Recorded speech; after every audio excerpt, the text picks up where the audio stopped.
It's been said that knowledge is power, and when it comes to SCP-2440, that might really be the case. Like many of the anomalies and entities that have been kept on file by the SCP Foundation, SCP-2440, the being known as the Sealed King, is a malicious creature of untold, devastating power. The key word there is untold, and we mean it in the most literal sense. You cannot know about SCP-2440. It must remain untold. Unless, of course, you have at least level 4 clearance. You do have the right level of clearance, don't you? We really would have to hate to break out the amnestics and wipe your memory at the end of this video. Assuming that you do have adequate clearance, then it is time to introduce you to SCP-2440, known to some as the Sealed King or Ziotla to its friends, if it had any friends, that is. If you are familiar with the likes of the infamous Hanged King or the even more infamous Scarlet King, then you will have heard the term Eldritch Being thrown around before. An Eldritch Abomination is an almost godlike entity, one which does not adhere to the natural laws of the universe as we understand them. Their disturbing otherworldliness is almost indescribable to any mortal person. It is a description that can be easily used to define SCP-2440, along with the words Keter-class anomaly and existentially terrifying. The Sealed King is an extra-dimensional entity, a being that inhabits a plane of existence far outside the physical reality of our own universe. While the creature's physical appearance has yet to be observed by any in this dimension, some have depicted it as resembling a gigantic being with a mass of squid-like tentacles, along with a glowing humanoid form in its center.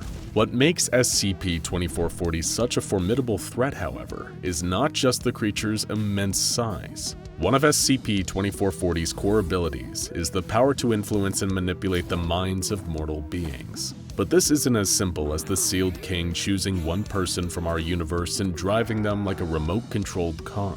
SCP-2440's influence is spread mimetically. By manipulating data and information, SCP-2440 slips its mimetic agents into texts, images, even spoken phrases, and other audio stimuli. Think of it like subliminal messaging or product placement. Imagine for a moment that you see a character on a TV show eating a certain brand of black and white sandwich cookie, and that makes you decide that you want to go to the store and buy some delicious black and white sandwich cookies to enjoy for yourself.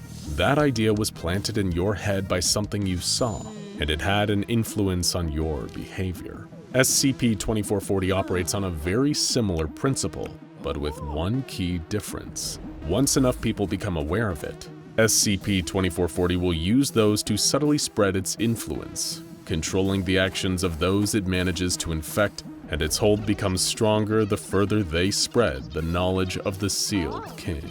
To put it plainly, the more people that become aware of the Sealed King's existence, the more powerful this Eldritch Abomination becomes. The range and scope of SCP-2440's abilities varies depending on the quantity of people its influence has been mimetically spread to. According to research by the SCP Foundation, if 200 people or less have been infected, then these individuals will demonstrate an increased interest in media belonging to the horror, science fiction, or fantasy genres, whether this be films, books, or images that fall into one of these categories. Exposure to these desired materials is believed to increase the spread of the Sealed King's influence. If the number of infected individuals climbs to between 201 and 500 people, then SCP-2440 has been known to take direct control of a single infected person. This control is somewhat limited though, with the Sealed King only able to maintain a connection with the controlled host for half an hour. During this time, the infected person will attempt to infect further people by creating works that contain subtle details about the nature of SCP-2440. Historically, when infection levels have reached this phase, Foundation researchers have been able to communicate with SCP-2440 through conversations with its host. The creature displays a very hostile attitude towards humanity, and it has been quite open with the fact that its sole purpose is to continue infecting individuals until it is able to manifest physically in our reality without the need for a host, something that feels like it's right out of the evil Eldritch Entity playbook. When infection of the knowledge spreads up to 1,500 people, SCP-2440 becomes able to take full control of another infected individual without the previous limitations. By making them fully subservient, it will then use this person to speak simultaneously to any and all that have been infected with information regarding the Sealed King. Next, if up to 10,000 people become infected, more of SCP-2440's abilities start to influence this dimension. The creature is known to be able to distort and reshape reality, though at this point SCP-2440 still needs to control a host.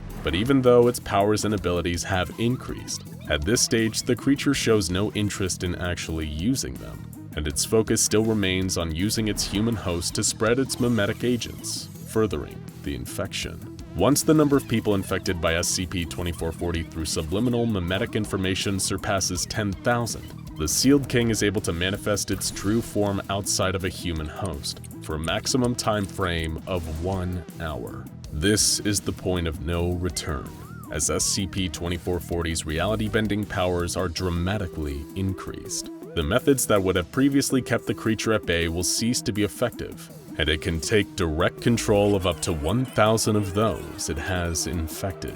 Normally, the SCP Foundation limits the number of people permitted to know about SCP-2440 to 100 cleared personnel. This is achieved through the use of amnestics. Given that SCP-2440 is a creature that grows stronger the more people know about it, these drugs certainly seem like a viable way of keeping that number nice and low. But once infection numbers reach 10,000, that's when amnestics are just no longer enough.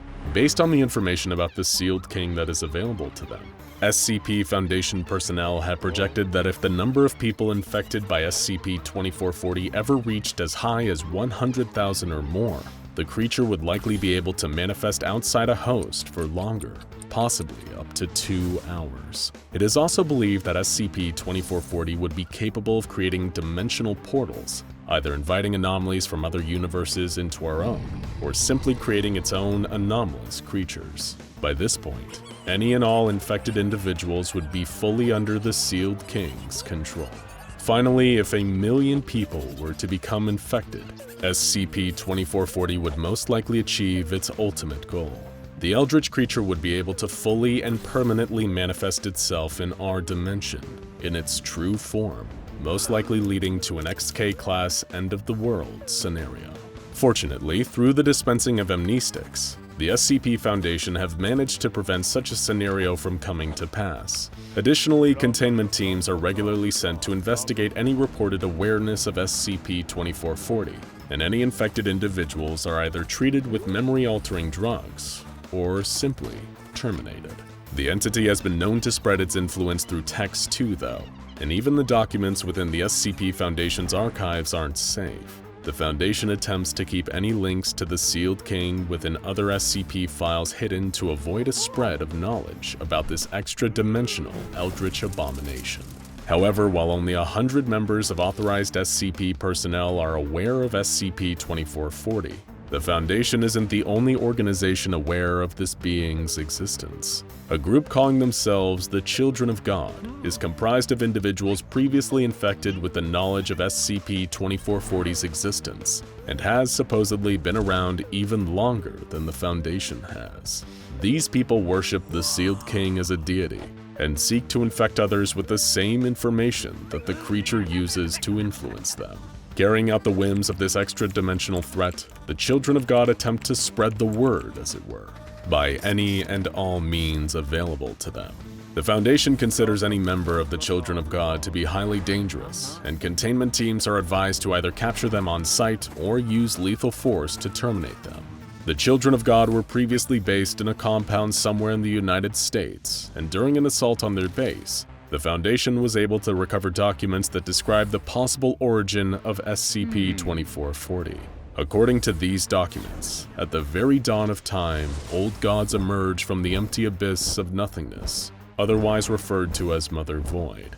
This entity granted life across the universe, all other realities, and every conceivable dimension.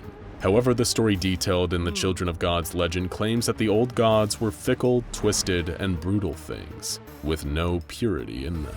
It seems to suggest that the old gods were similar entities to SCP-2440, capable of bending and reshaping reality, and apparently did so purely for their own amusement within the newly created universe. These old gods created creatures in their own image, toying with the fabric of reality like children with blocks, building and destroying at will. Before long, the old gods began to turn on each other, focusing their natural jealousy on their siblings that had been born of the void. The firstborn of the void and chaos, a being called Metol, coveted the creations of his fellow old gods, and flooded the newly created worlds with a rampaging army of vile, grotesque beasts he had made. As Metol attempted to kill his various siblings, the other old gods retaliated and sent the universe into a period of darkness where the blood of young life flowed like water. However, none of the old gods could ever die, only be forgotten. But they had created so many creatures to serve them and fulfill their purposes that it seemed impossible that this would ever happen. The Children of God's documents then describe Xiotla, or SCP-2440 as he is otherwise known. Apparently the firstborn of Mother Void and an entity called Father Light, SCP-2440 is also referred to by many reverent titles such as Lord of the Gods, Devourer of the Impure, and Savior of Life. Being both born of light and darkness of the void, Xiotla was considered to be a true god, and according to the creature's followers, did not set about creating life, but perfecting it. The old gods turned on Xiotla, his half-siblings attacking him with the armies and monstrosities they had created.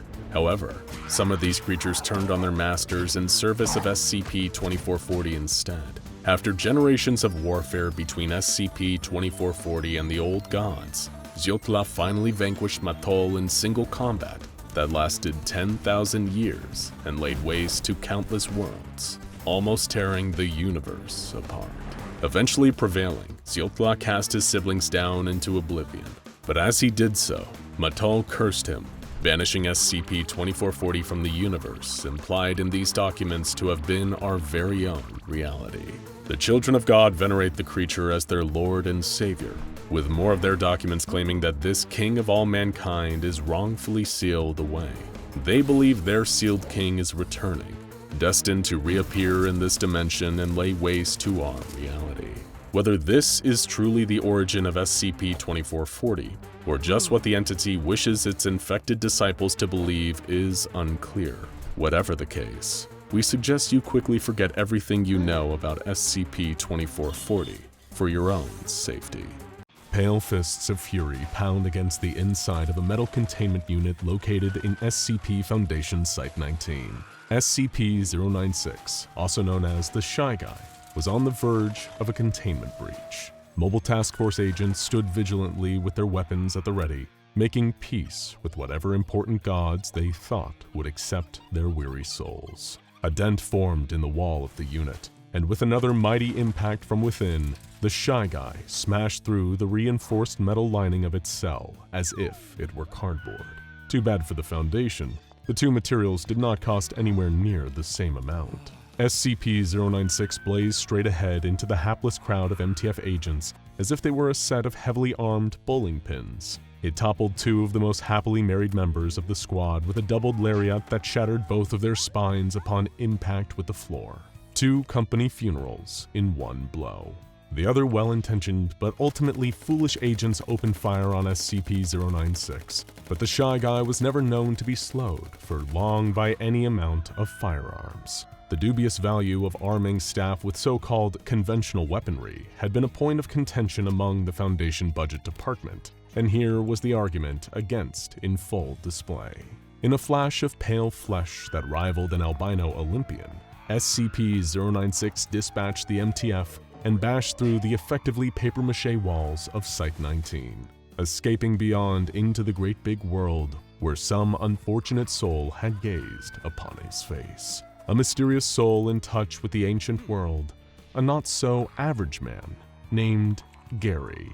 Gary had been hiking through the mountains for several miles, peering back over his shoulder for any sign of the dreaded creature that he feared had been pursuing him. When he got on that plane to Tibet, he knew there was no turning back, other than in a literal sense. He had come to see a reclusive mystic who was said to hold the forbidden knowledge to all of the ancient mysteries in the world. I have an intuition that even my peculiar issue, a bizarre and anomalous happening, can be solved when I seek the wisdom of this truly enlightened sage. He held out the legendary dodecahedron that he found in that public park, the only artifact that seemed capable of holding the creature at bay. The strange black-suited individuals guarding it referred to the dodecahedron as SCP-184, but Gary knew better than to think numbers and labels could sum up the totality of its ancient mysteries. Whenever I'm inside a building, the dodecahedron alters the dimensions of the hallways, making it so that the creature following me is always farther away. Gary needed any amount of distance he could get from the relentless pursuer, a thing that was clearly inhuman in every way except for the fact that it had 2 arms, 2 legs, and a head. But beyond the superficial appearance of being humanoid, the monster conveyed an unspeakable degree of malice and fright in its appearance. He had seen its face in his dreams and his nightmares ever since that terrifying incident that befell him so many desperate years ago. Years of running, years of isolation, years of being confounded by ancient mysteries. During those years, he had assembled the ancient tables that had long ago been unearthed in the Superstition Mountains, which depicted a horse on one tablet and a heart on another. When the 2 slabs of stone were combined, the truth could be revealed. And what the truth was an ancient mystery. Of all things, Gary never expected to see a carved depiction of SCP-096, or whatever the long, pale thing that was chasing him was called. "It's that one guy," Gary exclaimed, staring at the stone carving. "It must be from this mountain or something. But who's to say? It's a mystery." That was only the beginning of Gary's travels, and every next step took him farther from the creature, but also closer to it in a metaphorical sense. The pale humanoid haunted him, and this mystic of the mountain would soon give him the answers to how to be free of it forever. He came upon a hut in the deep mountain as he expected to. Opening his third eye, Gary could sense a pervasive aura of mystery surrounding the building before him. He advanced with trepidation, for as tantalizing as the solution to his problem was, the idea of lingering mystery was perhaps more so. Gary stepped inside and saw through the hazy smoke of incense a man who could only be described as the Mystic. It was unclear whether he was young or old, but one thing was for sure. His starry robes and conical hat denoted him as a member of a secret order from the distant past. "I am the Mystic, and I was expecting you. Now I will explain everything about everything." The Mystic gestured to a grand knitted tapestry over his head, depicting an ancient or perhaps yet-to-happen battle between a long-limbed pallid giant and Gary himself. In the tapestry, Gary was surrounded by ancient mysteries, all of them powerful, all of them ancient, and all of them mysterious. He listened closely to the Mystic's words, knowing that the fated fight that he was dreading would soon take place. Mastering the ancient mysteries was his only hope of being free, but also of avenging his family. Gary had never wanted this life. Several years before, he'd graduated from college, majoring in theology and comparative mythology. With his entire life ahead of him, he returned home after completing his PhD, excited to soon enter the wonderful world of academia. It felt like such a profound victory coming back to the sleepy Massachusetts town, having gained knowledge and experience in the world around him. But he wasn't the only one in his family with that inclination. His brother Michael never had the talent for academics. He didn't want to hit the books. He wanted to hit the excitement and danger of adventure. He was born too late to explore the world, too early to explore the galaxy, but just in time to test his mettle against the toughest expeditions Earth in all her glory had to offer. It was this thirst for adventure that sent him to the rugged Himalayas with only himself and a Sherpa guide. He'd climbed to the highest peak and stuck in the family crest of his forebears. And of course, he'd taken photos. So many photos. Photos that he would be eager to show everyone, including his academic brother Gary when he got back home. He had no idea that he was putting himself and so many others on a collision course with destruction. It was the same frosty white Christmas when Gary and Michael returned to their familial homestead with stories to tell and experiences to share. It had in fact been years since the two brothers had seen each other, and little did they know, they would never see each other again after this night, and what would change everything would be a simple slideshow. Gary understood that his family wouldn't necessarily appreciate his dissertation on the ancient mysteries of East Asia, but Michael was more than happy to share his own experiences. He pulled out the family projector, plugged in his memory card, and began to regale his family with the tales of expeditions: the Amazon, Death Valley, Mumbai, Mount Everest, and of course, the Himalayas. Photo after photo, his family found it increasingly difficult to pretend they were interested, but they did so anyway out of politeness. At a certain point in the seemingly eternal slideshow, Gary relieved himself to go to the bathroom, encouraging his gregarious brother to keep going on without him. There were another 800 photos to go through, after all. While Gary was trying to pee extremely slowly, as photos clicked through in the living room, an omen of death flashed up onto the wall from the projector. Not that any of them would ever know the danger of what they were witnessing. Not yet, anyway.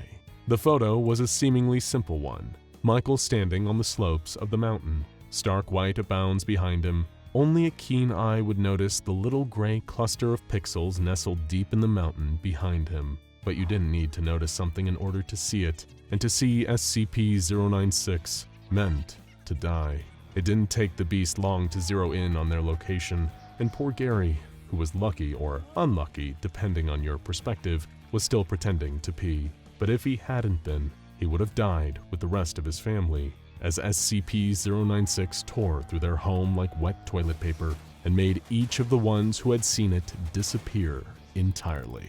By the time the door opened, the bathroom was the only freestanding room in the house. He was in the ruins of his own home, surrounded by destruction and carnage, and a long, terrible being with stone-white flesh, having a bag slid over its head by men in black tactical gear. When those same men saw him, they immediately zeroed in and restrained him. He heard one of them say, "Thank God he didn't see the thing's face." What happened next, the most horrific hours of Gary's life, were just standard procedure for the SCP Foundation. He was debriefed and given amnestics, but that was when the next major mystery of Gary's life began to unfold. By some 1 in a billion chance, the amnestics did not work. He retained every memory of the terrible tragedy that had befallen him, of the monster that had devoured his life, of the SCP Foundation's unwillingness to do anything other than sweep it all under the rug.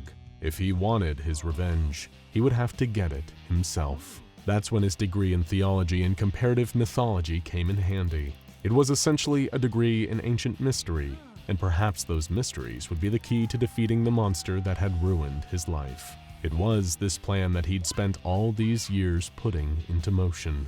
When SCP-096 came tearing through the foliage onto the mountaintop, Gary was waiting. Tapping into the mystical arts that had been bestowed upon him after solving the puzzle that adorned the Shepherd's Monument, Gary manifested a sturdy prison of gravestone around his gaunt and fearsome foe. The stone would not hold the creature forever, but its forbidding weight and severity would give Gary time to prepare his next countermeasure. "How do you like a taste of my ancient geomancy, you dirty brother killer?"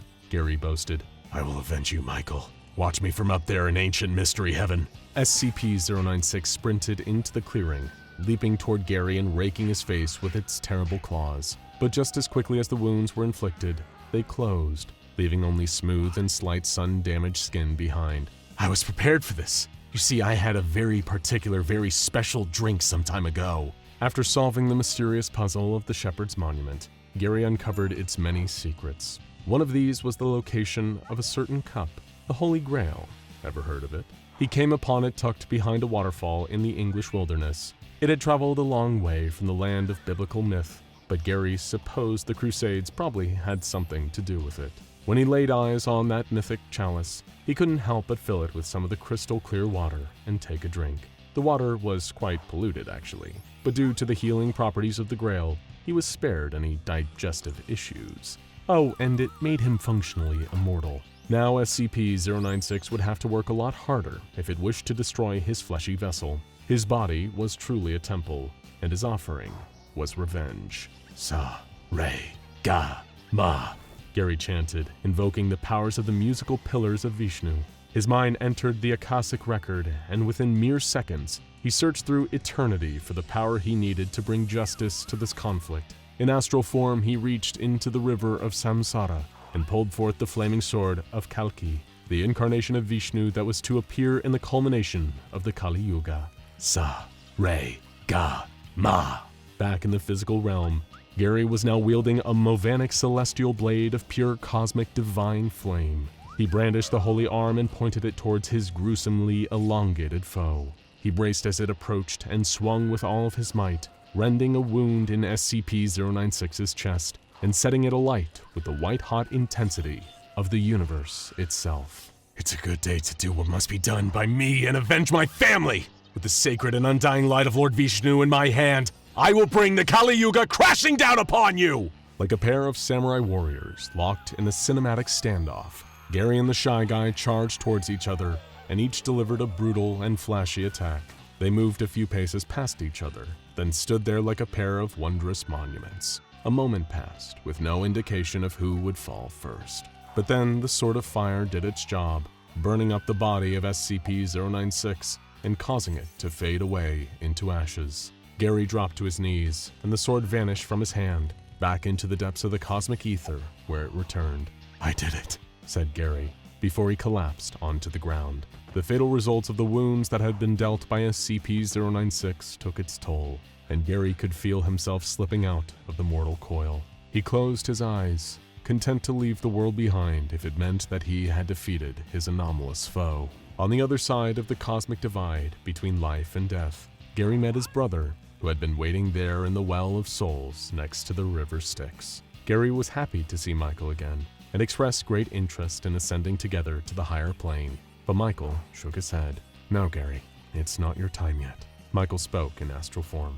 "There are mysteries you have yet to solve." Gary's eyes bulged with disbelief. He realized that his brother was right. While the infinite majesty of Nirvana had its charms, the world he was about to leave behind was still filled with so many unknowns, and he could not truly rest until he had unearthed the mystical answers behind all of them. When Gary opened his eyes, he was lying on the side of the mountain, a few feet from the ashes of SCP-096. He looked at the dodecahedron, his closest companion, and smiled.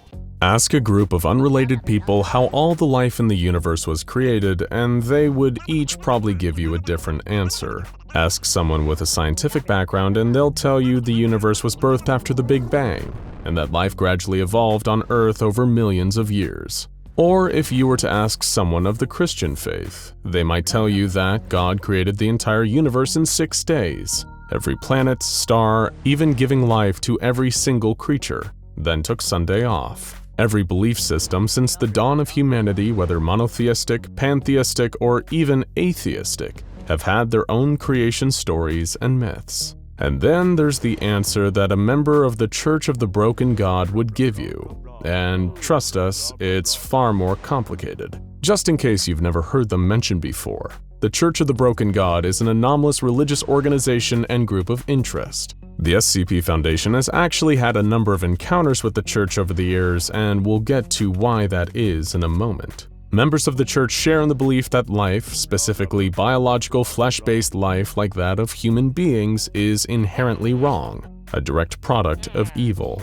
Their religion focuses on the worship of mechanization, which is the process of making something or someone more mechanical in nature. So what do members of the Church believe created life in the universe? Well, according to their beliefs, in the beginning there were 2 ancient and powerful beings, named Yaldabaoth and Mechane, who created humanity together. Yaldabaoth was the god of flesh and animal instinct, granting human bodies, while Mechane, the god of machine and intellect, blessed man with the power of free thought. As humankind developed, its civilization began building machines. This enraged Yaldabaoth, seeing that the humans were ignoring the instincts she had bestowed upon them. As a result, she swore to destroy all the creations of man, seeking to revert them back to the animalistic state she had intended for them.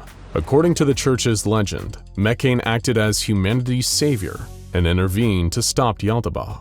The god of machine shattered himself, transforming his metal body into a number of pieces to form a cage for his fellow god. These fragments of Mechane's body rained down on planet Earth, scattered and lost. The Church of the Broken God believes it is their duty, their only true purpose, to recover those pieces. As such, the Church is devoted to the worship of Mechane, their broken god that lies in fragments scattered across the world. Often using anomalous technology, members of the Church of the Broken God intend to uncover or steal these various components. The Church's ultimate goal is to bring the correct pieces together and eventually restore Mechane's form. It is their hope that he will guide them to intellectual enlightenment and bless them with new mechanical forms so that they can discard their mortal bodies of flesh and blood and ascend to a fully mechanized way of life. The one problem is that there could be potentially hundreds of pieces required in order to rebuild Mechane. He cannot lead the church to glory and defeat Yaldabaoth once and for all with parts still missing. A number of these pieces have already surfaced as cataloged SCPs that the Foundation is either aware of or has in containment. Among them are SCP-882, or His Broken Heart, to the Church, SCP-271, His Broken Gift, SCP-813, His Broken Eyes, SCP-1139, His Broken Tongue, SCP-635, His Broken Mind, and finally, His Broken Blood, which refers to SCP-217. And then there's SCP-3179, sometimes referred to as the Seed. In 1909, a meteor shower rained over Dellington, a tiny village in England, but something else fell with the meteors. Something otherworldly. It was made out of liquid metal, its form constantly shifting and shimmering, never staying at the same mass or held in the same shape for long. The object, whatever it was, quickly fell into the possession of a group known as the Cogwork Orthodoxy. You see, within the religion of the Church of the Broken God, there exists a number of splinter factions that, ironically, broke away from the main church. One such group, referred to as the Cogwork Orthodox Church, augment their own bodies through mechanical implants. However, we aren't talking microchips. The Cogwork Orthodox Church will only use technology from the late Industrial Revolution, as they think it is more fitting of their god, Mechane. So what does this object, SCP-3179, have to do with all these tales of mechanical churches and broken gods? SCP-3179 is capable of extending its mass, forming long, rod-like metal structures that protrude from its central mass. These rods are then used to create smaller entities, referred to as SCP-3179-1. These entities might lack the ability to expand or change shape the same way that SCP-3179 can, but they are specialized for a wide range of functions. The SCP-3179-1 creations are usually designed to help free SCP-3179 from its containment, and will obey this purpose without exception. Yet somehow they do not appear capable of communicating with the main body that they were created from. While SCP-3179 remains as a constant mass of liquid metal, the entities it creates are able to simulate an exterior organic appearance. In other words, they look like they are alive. Still struggling to find out why the Cogwork Orthodoxy and the Church of the Broken God would be so interested in this thing? Well, maybe this will answer that burning question. Warranty Silas, one of the members of the Cogwork Orthodoxy that recovered SCP-3179, thought the metallic object was the seed of Mechane. According to the beliefs of the Church, this liquid metal entity would one day expand to form the offspring of their broken god. Perhaps hoping to protect the future child of their faith's deity, the Cogwork Orthodoxy constructed a containment bunker around SCP-3179 in 1917. At first, this sturdy container seemed to have done its job, possibly having even been made using anomalous methods or properties to keep SCP-3179 in place. For over 100 years, it successfully held the entity and restricted its ability to grow. However, the unit has since been damaged by multiple attempts by the entity to breach its containment, and will likely fail completely within the next 5 years. You see, SCP-3179 isn't just alive, but sentient. The liquid metal entity has displayed an extremely high level of intelligence, although not through direct communication. It shows its intelligence through its evolving tactics, changing the shape of its mass or creating more instances of SCP-3179-1 to aid in its escape. In fact, the so-called Seed of Mechane is so vastly intelligent in its strategies and relentless in its goal to breach its containment, that in 2016 most of the containment unit built around it had been destroyed. The Cogwork Orthodoxy had no choice but to directly contact the SCP Foundation and appeal to them to take over the containment of SCP-3179. Even after this exchange, the Foundation still had significant trouble keeping the entity contained. They couldn't transport it. instead assigning a mobile task force Zeta-10 codenamed Death Metal to monitor SCP-3179's growth. If a section of its body expanded too far beyond an acceptable level, these personnel had to step in and sever it from the main body of SCP-3179. Any part sliced, severed, or otherwise removed from the liquid metal mass still continues to grow for several hours after its removal. However, this growth eventually stops, and these pieces are left inert and lifeless. For example, on one occasion in late December of 2016, SCP-3179 grew a number of metal supports from its main body, not unlike multiple pairs of legs. Before the entity could use these new appendages to pull itself free and escape its containment, members of MTF Death Metal stepped in and severed them before they could fully grow. A few weeks later, in January of 2017, SCP-3179 tried a similar strategy, growing structures resembling propellers on top of its body and attempting to attain flight. Once again, Death Metal did what they do best and clipped SCP-3179's wings. It later produced instances of SCP-3179-1 in the form of numerous flying drones that it tried to use to fly away from the containment zone.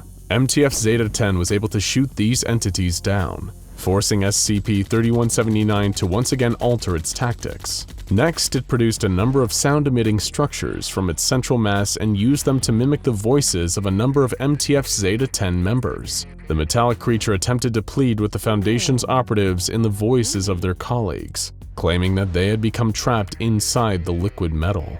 After no result, a day later SCP-3179 began to use the same structures to emit screams of the same MTF Zeta-10 troops. This time, the voices claimed that SCP-3179 was killing them and begged to be set free. Once again, the Foundation's personnel remained at their posts, though this breach attempt apparently added a lot more job stress to the role. SCP-3179 even on multiple occasions produced instances of SCP-3179-1 that were identical to existing MTF Zeta-10 members, trying to convince the others that the entity should be released from its containment zone.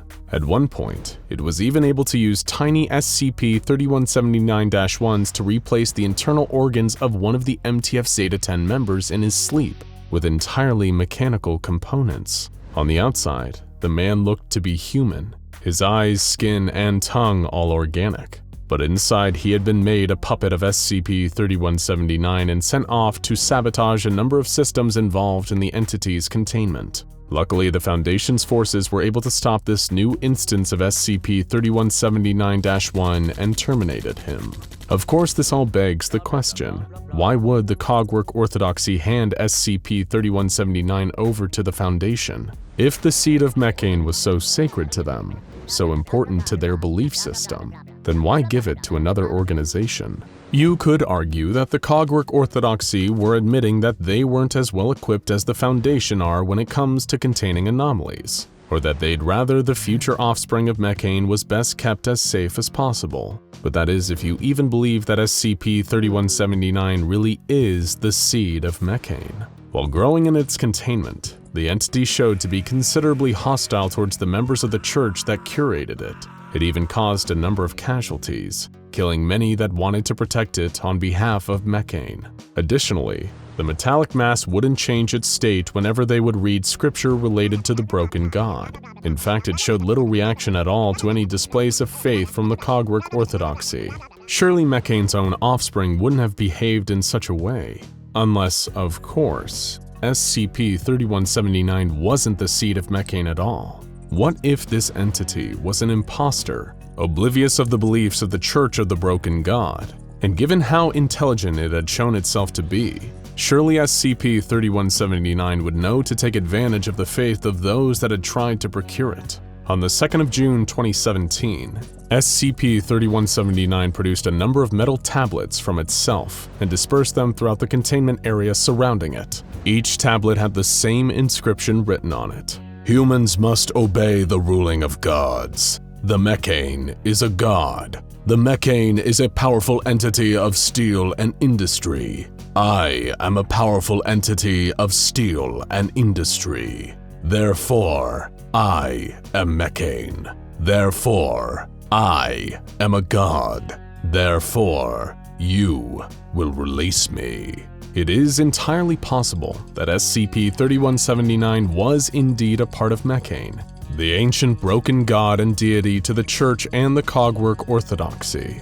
But then again, this entity showed intelligence and adaptability, as well as hostility towards the human beings around it. Perhaps this so-called seed of Mechane was nothing more than a false prophet, trying to use the faith of the Church to ensure its own escape. It doesn't get much craftier than that.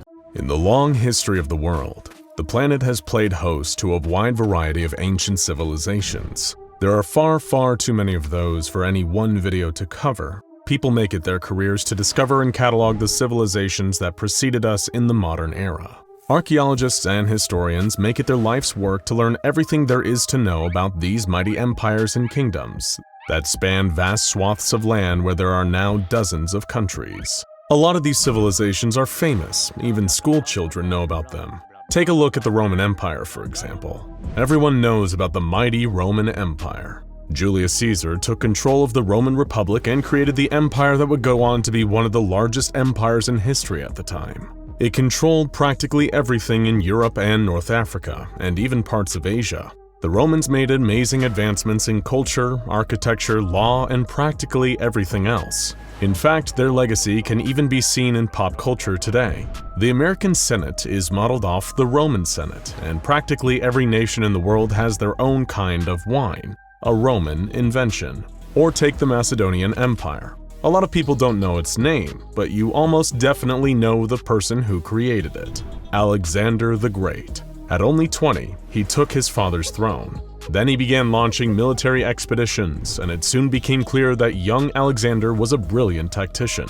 Never defeated in battle, he managed to extend his vast empire across all of West Asia and North Africa, stretching all the way to Egypt and India. Like Caesar would go on to do after him, he managed to create one of the largest empires in history. Except he did it all before he even turned 30.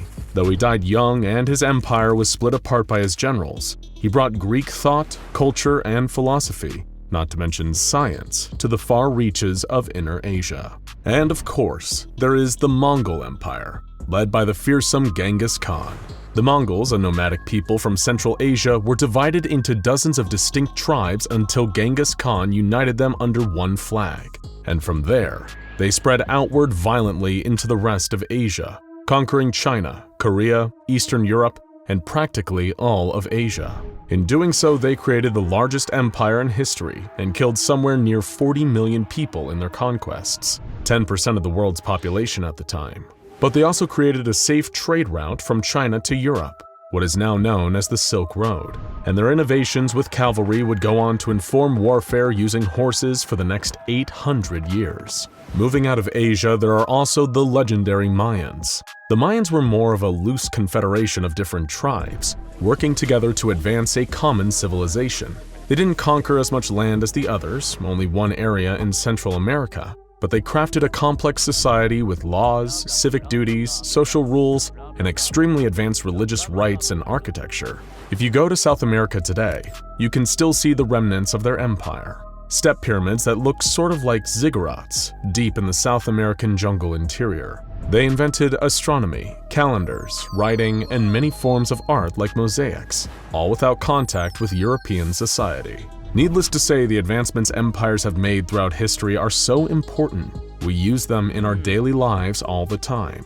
And we know a lot about these ancient empires too. How could we not? They've made massive impacts on the planet and population, not to mention religion, culture, law, society as a whole. But what if there was an empire on the planet that was larger and more advanced than all of the ones we just looked through?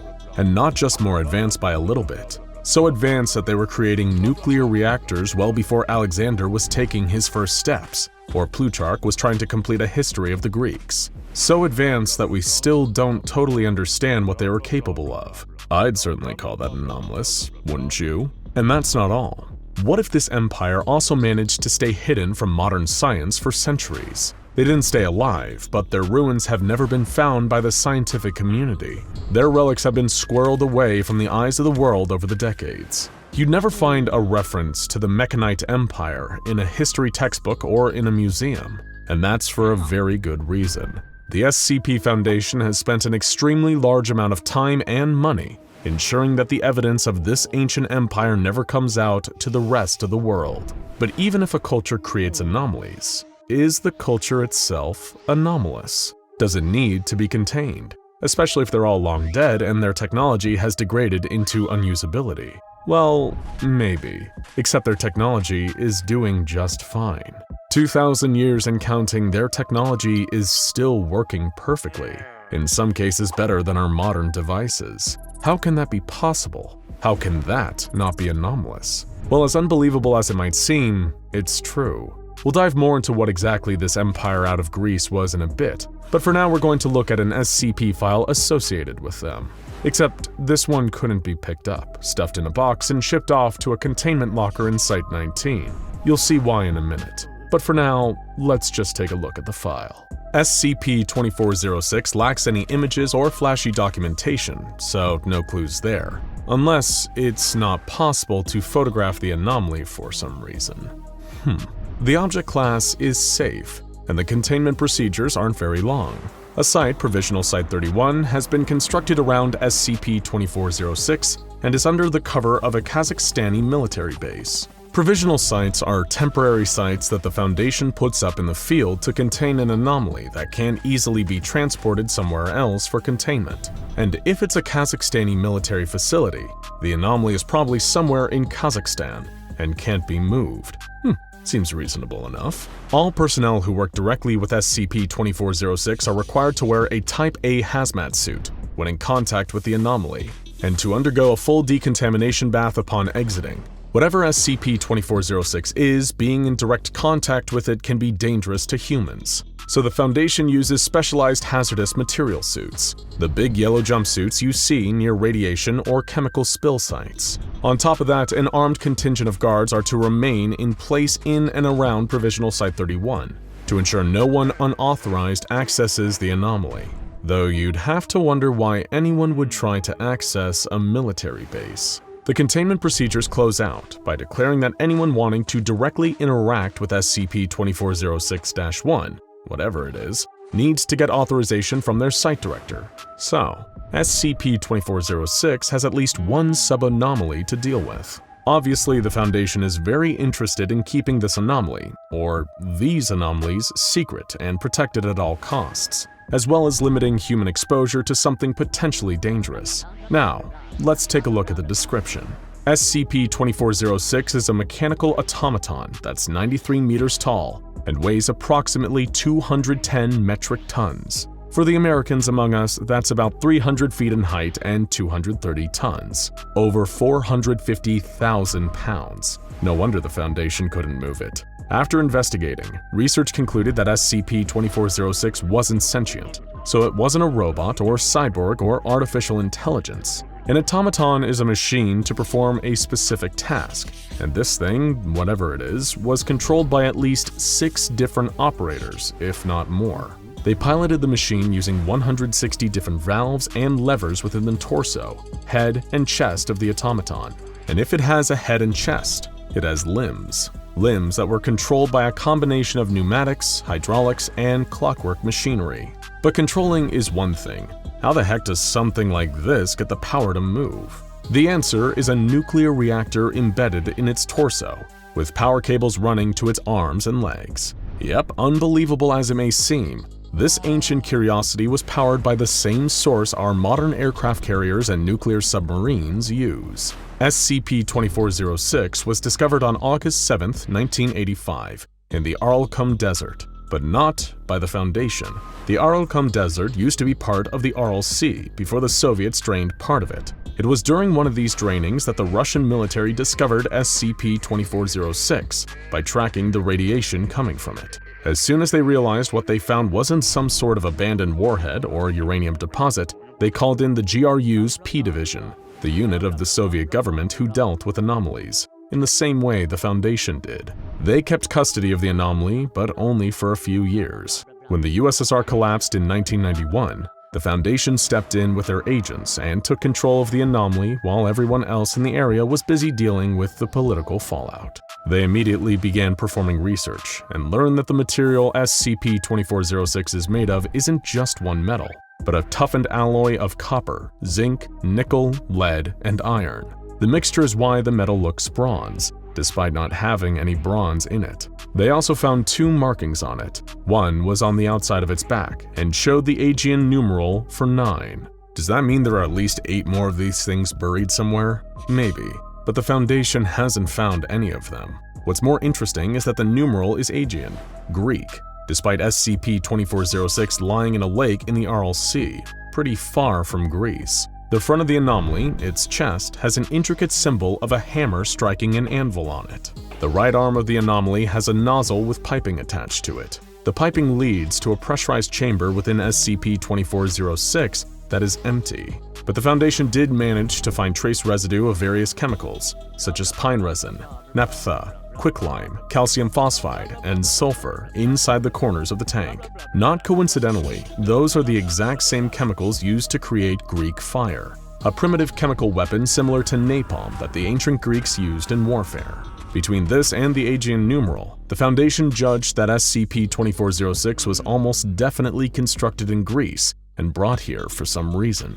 The left arm of the anomaly isn't attached to it. In fact, initial reports said it was torn off at the shoulder and couldn't be found with the rest of it, but it seems that the Foundation managed to recover it since, detailed in one of the addenda in the file. Chemicals weren't the only thing they found inside SCP-2406. When they busted the main access plate open, researchers found something decidedly more morbid.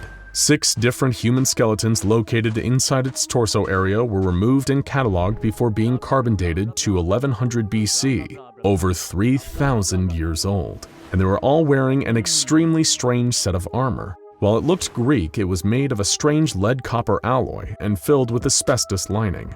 Presumably, the armor was designed to absorb the radiation put out by SCP-2406's reactor. There were also tubes from the helmets leading to the outside, so they could breathe safe air. One of the levers pumped water into the tubes so that the pilots didn't die of thirst, and another tube was near the groin, probably so they could pee. Seems like the designers ensuring that whoever was piloting SCP-2406 could do so for hours or days. The Foundation ensured through testing that SCP-2406 doesn't work. The limbs don't move, and many of the levers have rusted or broken. All of that damage from disuse is repairable, but there is even more extensive damage from combat. The limbs and head were first discovered run through by long, sharp spikes made of an unknown substance. Though it feels like chitin, its molecular structure is closer to coral, and on top of that, it's biological and contains some elements of human DNA. Parts of its limbs are also crushed or indented with a segmented pattern, like a boa constrictor wrapping around its prey.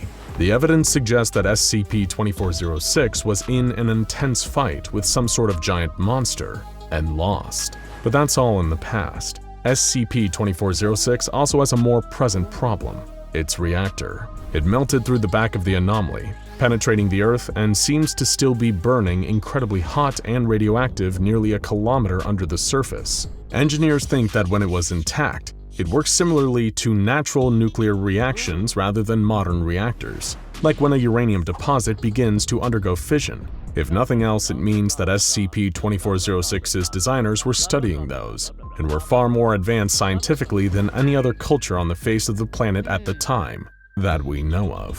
While they were investigating the wreck, Foundation personnel also discovered something interesting: a watertight ceramic jar, like the ones ancient Egyptians used to preserve organs. When they broke the seal, they found 2 tightly bound scrolls written in a unique language resembling Mycenaean Greek. It took 10 years of research for the Foundation's best linguists to translate the scrolls. What they found confirmed their theory. The scrolls were religious and written by a group called the Followers of Mechane, the ancient precursors to what we now call the infamous Church of the Broken God, an anomalous cult that seeks to rebuild their deity and make themselves more than human. The Foundation's had run-ins with them in the past, but the documents indicate that 3,000 years ago, they weren't just a cult, they were an empire. The first scroll was translated to the following: "The Colossi were constructed in her schema. The Colossi were constructed to defend, secure, contain. The enemy, Grand Karcist Ion, betrayer of man, destroyer of progress, sorcerer king of Aritum, a desolate domain of failed and fallen creation, built with the body's flesh of dead gods. Upon a throne of black ambition the enemy plots. The enemy is not a priest, they are a merchant, and they have sold the whole world totality. The Colossi were constructed in her schema. The Colossi were constructed to defend, secure, contain. The profane tools must be broken, uncreated. Drink deep the silver blood of Mechane. May her sacrifice not be in vain. Strange, but definitely religious. It seems to be a dedication to the broken god Mechane. The Colossi were created to fight their ancient enemy, the Sarkists, but the second document is much more interesting. This is a testament of Matriarch Euprexia, legates faithful, servant of Mechane. I am not a warrior, but all warriors are dead, breaking themselves upon the enemy's host. The enemy has set their plan into motion. The Sorcerer King surrounds himself with corpses. To fight is to grow his legions. Egypt retreats from the world. The Hittites have fallen into chaos. The conspirators of Crete have sacrificed their own. The Aegean have fallen into barbarism. The city of 1,000 pillars is forever lost, has always been lost. Even the Deva grow desperate, with the enemy at their border. The center collapses, kingdoms crumble, the damage is done. The light of reason flickers and wanes. But Mechane sacrificed herself so that we might be free. We refuse to return to that darkness. We would rather die. But the siege at Euros was won. We must strike while the metal is hot, and thus we march for Kythera, at the end of all things. We have crossed the wine-dark sea. We have seen villages ravaged by the Red Death. We have seen the dead, the dying, and the deathless. We cast the accursed to holy flame. We enter his desolate domain, and in our left hand we carry our answer. We cannot undo what has been done, but we can delay the Sarkic dawn.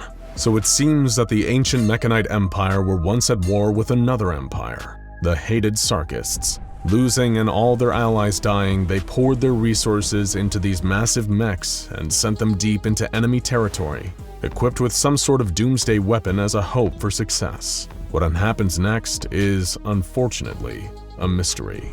On December 12th of 1998, the Foundation found something almost 30 kilometers away from SCP-2406 during a routine patrol.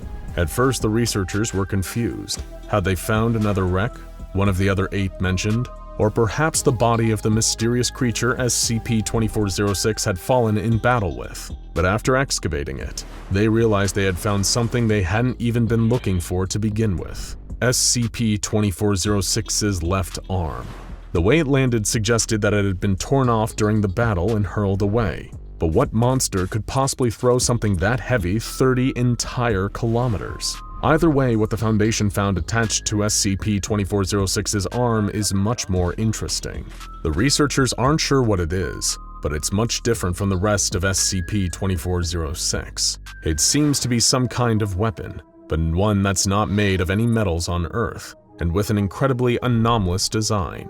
The Foundation personnel, not sure of what to make of it, designated it SCP-2406-1. Its purpose is similarly unknown, and the consensus seems to be that whatever it is, it far exceeds human understanding.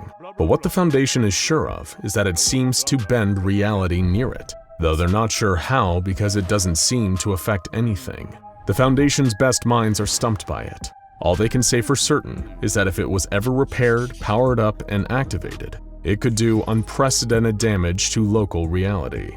So interaction with it was highly regulated, and the Foundation put it away with the rest of SCP-2406. No matter how different we are from each other, everybody has a shadow. It is a constant companion, always with us no matter where we go. Unless where we go is in a room with all the lights off, of course. As a child, shadows seemed mysterious or even terrifying. But as we get older, we learn that shadows are nothing to be concerned about, just your body blocking light. Of course, at the SCP Foundation, nothing is what it seems, and a shadow is never just a shadow. Near an abandoned Air Force base in Afghanistan nestled next to a set of human remains, the Foundation discovered an unusual object capable of turning a simple shadow into a prison. SCP-272 is an iron nail, 11.5 centimeters in length, covered in engravings of an unknown origin. The engravings have not yet been identified or traced to a specific civilization, but the research staff assigned to the object have described them as captivating but scary. It was discovered during a sweep pulled out of a rock face by a member of Foundation personnel. At first, he believed it to be an ordinary nail, until he dropped it. Suddenly, for no apparent reason, he was unable to move from the spot. He stood there calling out for help for 20 minutes before another member of personnel picked up the nail and he regained full range of motion. SCP-272, like many other objects in Foundation containment, is almost eerily mundane. Aside from the engravings on its surface, the nail looks like any other nail you might find scattered on the ground. Its true nature only reveals itself if you happen to drop it. Determined to learn more about the nail's properties, limitations, and potential unknown adverse effects, the Foundation conducted a series of experiments. The first experiment was conducted at the discovery site for SCP-272, the rock face in Afghanistan. A D-class, referred to as D-272-01, was handed the nail and instructed to hammer it into his shadow in the area of his feet. Once the nail was 2/3 into the rock, 01 was no longer able to move. He attempted to run but could not lift his feet. He stood there sweating and immobile until he collapsed from heat stroke. At this point, a researcher intervened and attempted to carry the unconscious man out of the sun. No matter how hard they tried, his body could not be moved until they removed the nail. 01 was taken to a hospital and administered fluids and a medical exam, and testing was suspended for the day. After determining that the nail immobilizes its victims by trapping their shadows and them in place, the research team wanted to test the limitations of this effect. If the nail needs a shadow to work, then what happens when there is no shadow present? A new D-Class 02 was selected and brought into the same discovery site. This time, however, they went after dark at approximately 10 p.m. The nail was dropped at 02's feet and embedded itself in the earth without needing to be hammered. Then 02 was instructed to walk 10 meters away from the nail. He managed this easily with no adverse effects. The experiment was relatively uneventful until 02 attempted to flee the scene and was terminated for his escape attempt. The body was disposed of, and the research team made note of their findings. The nail does not work if the subject is not casting a shadow. So if total darkness kept the nail from working and bright light meant it worked completely, what would happen if the light changed in the middle of the experiment? 2 hours before sunrise, the very same night, another D-Class was brought into the site. The subject, 03, was instructed to walk away from the nail in a straight line until he was told to stop. 2 hours later, when the sun came up, all hell broke loose. 03 was pulled into pieces as his body attempted to make its way back to the direction of the nail by any means necessary. His legs were yanked back towards the nail and were collected several feet from it. His torso, on the other hand, was located 106 meters away from the nail, with signs of road rash and severe trauma. 3 cleanup teams were required to remove all evidence of the carnage. The nail was removed to Test Facility 25-H, and the team decided to put an end to any further experimentation involving Sunrise. Several lighting-based experiments followed the Sunrise disaster, all with relatively uneventful findings. The research continued in this way until one member of the research team, Dr. Cho, posited a new question. What happens if the nail is embedded in 2 overlapping shadows? 2 other members of D-Class personnel, 04 and 05, were positioned under stadium lights so that their shadows overlapped. The nail was dropped onto a point where the shadows were on top of each other and promptly embedded itself in the ground. Both subjects were instructed to attempt to move away from the nail. 05 was completely trapped, unable to move her feet or walk away. Meanwhile, 04 was able to move freely with no consequences except for a feeling of a chill. So the nail is only able to hold one person at a time. In an attempt to see if there is a pattern present in terms of which person the nail will hold, if presented with multiple options, a follow-up experiment was conducted with 8 members of D-Class personnel, ranging in age from 18 to 59 years old. All 8 subjects were placed with their shadows overlapping, and the nail was dropped onto the point of overlap. The youngest subject, an 18-year-old boy, was held still by the nail. The other 7 test subjects let out a scream when the nail hit the ground and were reported to shiver throughout the duration of the test. When the 18-year-old was taken out of the study and the experiment was repeated, the second youngest person in the group was held in place. The experiment was repeated 4 more times, removing a subject each time until subject 07 collapsed from hypothermia. The next experiment was conducted outside, in a grassy field near the test site. Subject 05 was placed on the grass and handed a shovel. Once the nail was firmly in the subject's shadow, she was instructed to dig it out of the dirt. 05 began digging and proceeded normally at first. After 90 seconds, however, she fell to the ground screaming in agony.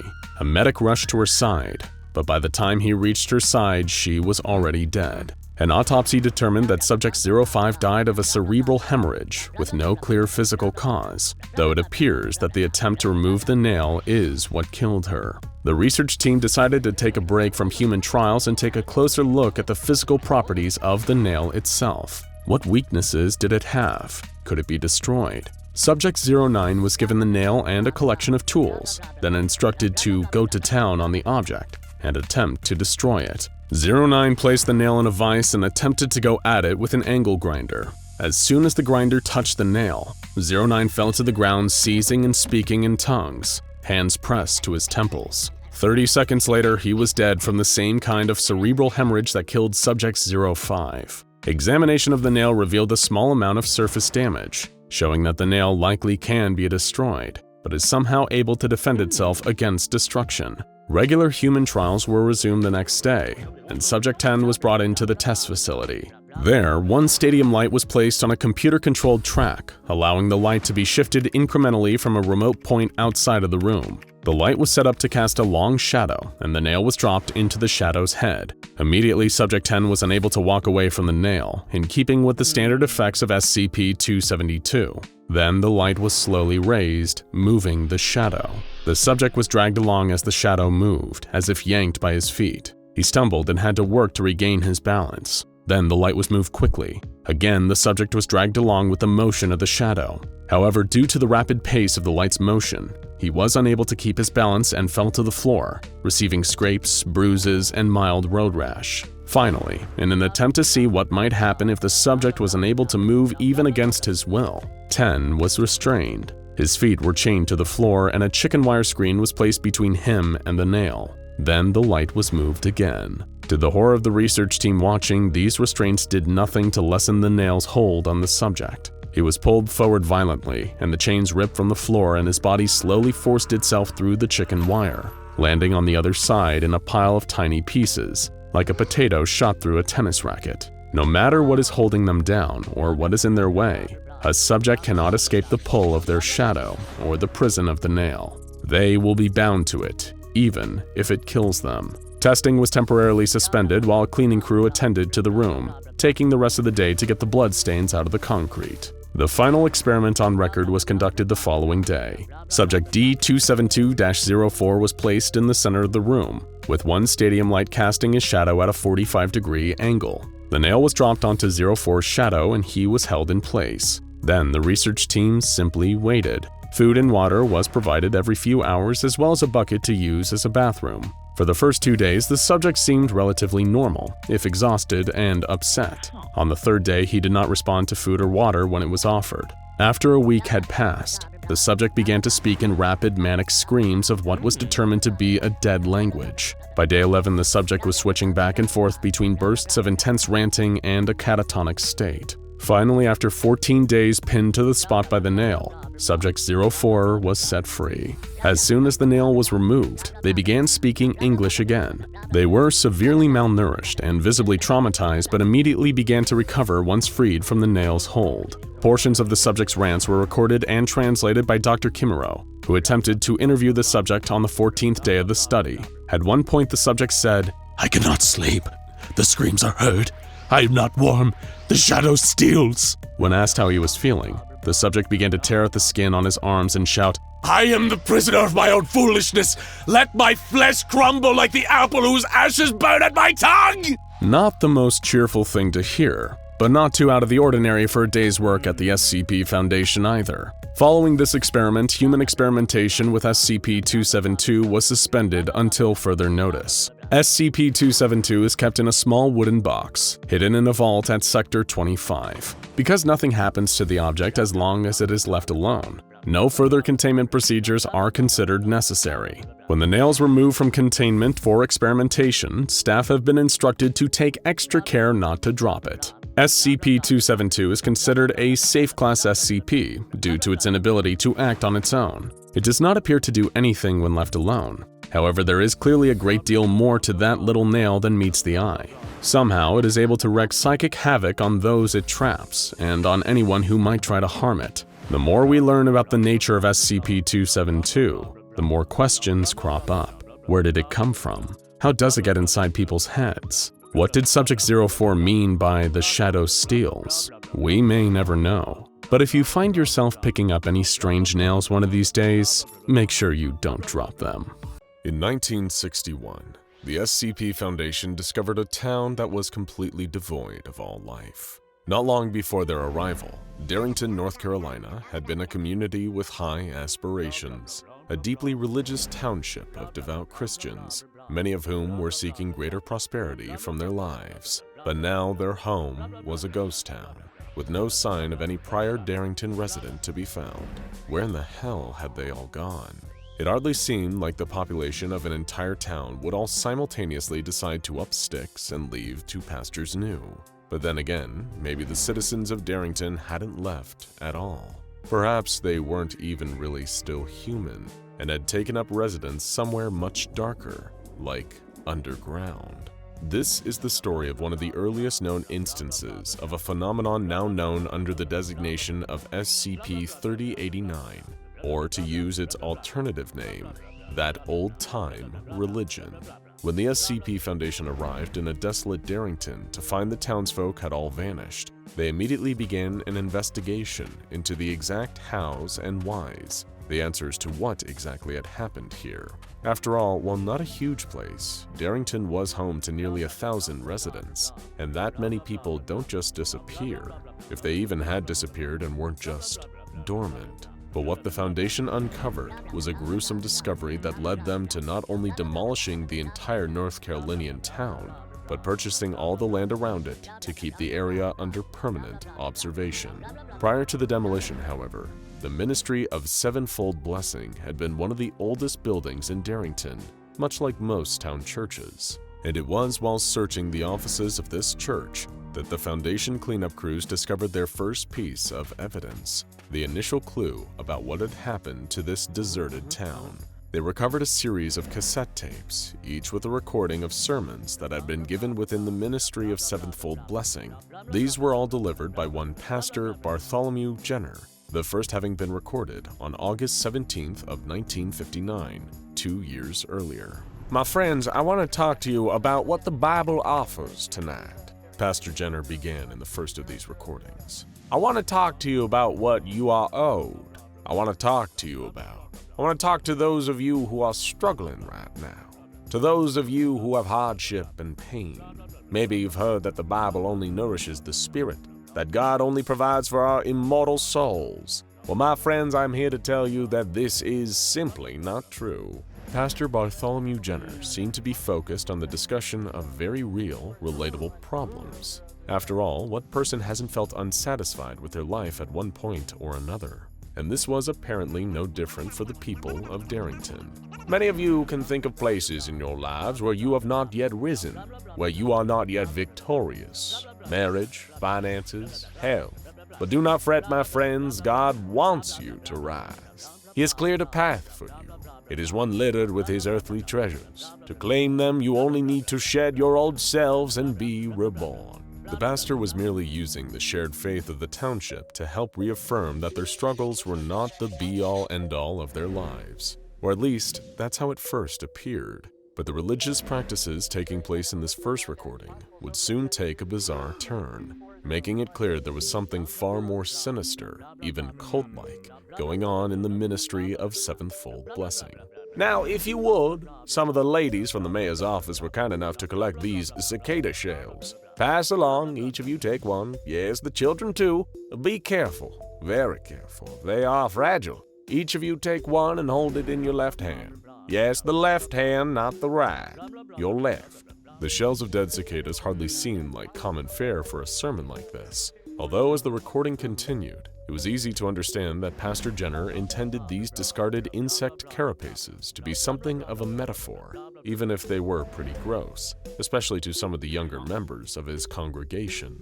He explained to the Darrington residents that these cicada shells were meant to be symbolic of whatever hardship the citizens were currently struggling with in their lives, whether it was work, a marriage, or an ill family member. Then came the next part of this unorthodox practice. The pastor instructed everyone in the congregation to picture themselves holding their biggest problem in their left hand. Now I want you to squeeze your left hand. Squeeze it into a fist. Feel that problem cracking like old dried out paper. Feel it crumble to dust. Jenner told them, and the residents of Darrington did so, crushing the cicada shells until there was nothing left. Everyone open your eyes. Don't you feel better? Stronger. This is what is offered. Our hardships are like the shell. We shall cast them aside even as they crumble. God has cleared a path. Needless to say, the Foundation agents that recovered the tapes of Pastor Jenner's odd sermons weren't exactly sure what to make of them. And as unusual as they were, the recordings did little to indicate where the townspeople of Darrington, North Carolina had disappeared to. But as they listened further, what they found was even more unsettling than an entire congregation of people crushing cicada shells. In the second recording, dated December 19th of 1959, Pastor Jenner was once again presiding over his congregation. He had just finished quoting a passage from Matthew chapter 25, verse 30, which related to a biblical tale known as the Parable of the Talents. In this story, a master puts his servants in charge of a differently sized portion of his wealth while he is away, then judges them based on whether or not his servants make a profit using his money. The third servant, who had received the least talents, meaning an amount of money, was punished for burying his share in the ground. Cast out into the outer darkness, to face weeping and gnashing of teeth. It was after making mention of this unprofitable servant that Pastor Jenner went on to address even more of the bizarre, almost ritualistic practices he had been introducing to his sermons. Now, some of you have expressed concerns over the new sacraments. A few have even called them sacrilege. And yet, have we not prospered? Have these same naysayers, these same doubting Thomases, not profited from our good works? The pastor declared. I have shown you how to heal the sick with the Lord's Prayer and the blood of an unbaptized child. I have shown you how to see your future in the stemming entrails of a quivering crow.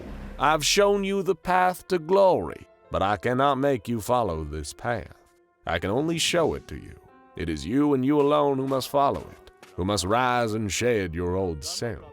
Shed your old self. The words immediately called to mind the image of the cicadas, insects that discard their outer carapaces and emerge anew, bugs that also burrow into the ground and wait, lying dormant under the earth for years at a time, all before they emerge, rising up again, so they can spread. It was becoming clear that Pastor Jenner was certainly deviating further and further from the church's normal religious practices. His bold and blatant descriptions of what sounded like ritualistic sacrifices were shocking enough to hear, speaking of using blood and entrails to bring the town the prosperity it sought. But if that wasn't bad enough, the worst was still yet to come, contained within the third and final recording. Unlike the previous cassettes, most of the sermon from June 7, 1960 was almost completely unintelligible, and without any visual evidence to go along with it, it was hard for the Foundation to make out exactly what was going on.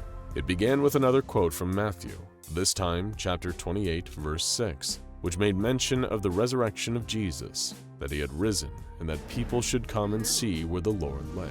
Not a metaphor, my friends, Pastor Jenner explained before urging his congregation to join in some kind of formation. Step forward, mothers behind their daughters, fathers behind their sons. Turn to face the The recording became unintelligible again after that point, with only a few more words being audible. The pastor seemed to have gathered the townsfolk of Darrington, presumably for some new form of ritual. He encouraged the town's children to close their eyes and pray, before reminding the congregation that God sacrificed the life of his only son, Jesus. Frighteningly, it appeared that Pastor Jenner was implying the adults of Darrington should do the same. One of the next fragments of his sermon that could be deciphered declared, Lamb is slaughtered to feed the lion. The son is slaughtered to feed. Between more and more noise interfering with the recording, Pastor Jenner could be heard saying, The pact is complete. This world shall be our paradise. before he encouraged his congregation, or those who were left, to dig deep and wait. Then came perhaps the most horrifying part of the tape. The remainder of the recording lasted 30 minutes, comprised of pure static. Or the Foundation agents listening to it assumed at first that it was just interference, but further audio analysis seemed to suggest that the long, continuous mass of hissing wasn't static at all. It was the chittering sound of insects, like the noise made by cicadas. For a time, the incident at Darrington left the Foundation baffled. There seemed to be no clear answer as to what had happened. Not one of the town's residents were anywhere to be found, and on top of that, there were no bodies, no remains of any kind to speak of. If they were dead, there would at least be some kind of trace. And then there were all the questions raised by Pastor Bartholomew Jenner's strange sermons. Why did he seem so focused on enacting rituals? Did any of his methods really benefit the town? And why did he place so much emphasis on cicadas, of all things? Answers were few and far between. Although almost 6 decades after the Foundation discovered the desolate town of Darrington, a new development would come to light. To be more accurate, it was 56 years later. On the 11th of January 2017, a Foundation agent named Daniel Mitchell was patrolling the area that had formerly been Darrington, North Carolina, before the Foundation had demolished all traces of the town. By this point, the SCP Foundation had long thought that they had figured out exactly what SCP-3089 was. They had even encountered it emerging in a number of different forms in both 2007 and 2015. However, it was what Daniel Mitchell happened across during the routine monthly patrol that revealed the horrifying truth. At the outskirts of the area where the town had once been, a series of sinkholes had opened up at some point between the previous monthly check and this one in early 2017. And if you think that these sinkholes caused a disturbance in the earth and uncovered all the bodies of the former residents of Darrington, you'd be wrong. It was far, far stranger. The Foundation conducted a full-scale examination of the sinkholes around the demolished North Carolinian town. And these weren't just a few patches of loose ground that had sunk through. The geological survey the Foundation carried out quickly revealed that these sinkholes led to an extensive network of tunnels underground. They extended several hundred kilometers outwards, practically covering the entire underside of where Darrington had been. The tunnels seemed far too big than any other created by any natural means, but the entire network also appeared too rudimentary, too imperfect to have been carved using any modern excavation technology, like a large drill. Plus, if any equipment like that had been on site, the Foundation would have noticed, as they kept the area monitored. It was almost like something had been burrowing through the ground, only to eventually crawl back up to the surface, resulting in the sinkholes. What's more, the Foundation's geological tests suggested that the network of tunnels was almost 4 decades old. That would have placed the date of their creation about 10 years after the disappearance of everyone in Darrington. Naturally, the Foundation immediately launched a mission to explore more of the tunnels. Before even completing a full sweep of the underground space in its entirety, they had made another discovery. Contained within the tunnels was over a whole ton of organic material that had been mostly preserved without decomposing too much. The SCP Foundation began gathering samples for testing, finding most of this material to be severely desiccated dermis tissue. That is the dense layer of skin beneath the epidermis, and it had all been entirely dried out. But that wasn't all the testing uncovered. According to genetic analysis, the tissue had 2 distinct types of DNA present. The first being easily identified as human genetic material, which made sense. Despite the material lacking in moisture, the dermis tissue didn't match the skin of any other mammal. But then there was the other DNA present. Combined with the expected human DNA was the presence of something else that the Foundation researchers had quite some difficulty finding a match for. Eventually, they determined that this genetic material entangled with the human DNA belonged to the Cicadata montana, better known as the New Forest cicada. Cicadas, again, cicada DNA mixed with human DNA, discovered in a large network of underground tunnels, all beneath the same town where a pastor had his congregation crush cicada shells in their left hands during one of his sermons. 10 years before the sinkhole incident, the Foundation was alerted to a particular YouTube channel by the name of Kai Sanchez Positively Rich. On the surface, Kai was one of the many online grifters preaching about how easy it was to quickly achieve an obscene amount of wealth by simply believing in yourself. Usually, if not always, these types of people were trying to scam their audience of loyal subscribers into investing in some kind of illicit money-making scheme or any number of other cons, promising their followers easy money that never came. But Kai Sanchez's channel was slightly different, so much so that the Foundation had to contain his entire audience, deeming them to have been affected by SCP-3089. The video that caught the Foundation's attention was an hour-long upload from Kai, entitled 7 Secrets to Ascend the Ladder of Prosperity. There was that word again, prosperity. The same thing Pastor Jenner had promised his entire congregation in Darrington, and the similarities didn't end there. In his video, much like the pastor during his sermons, Kai Sanchez encouraged his audience to visualize their success in order to achieve it. He implied that the human consciousness could impact reality.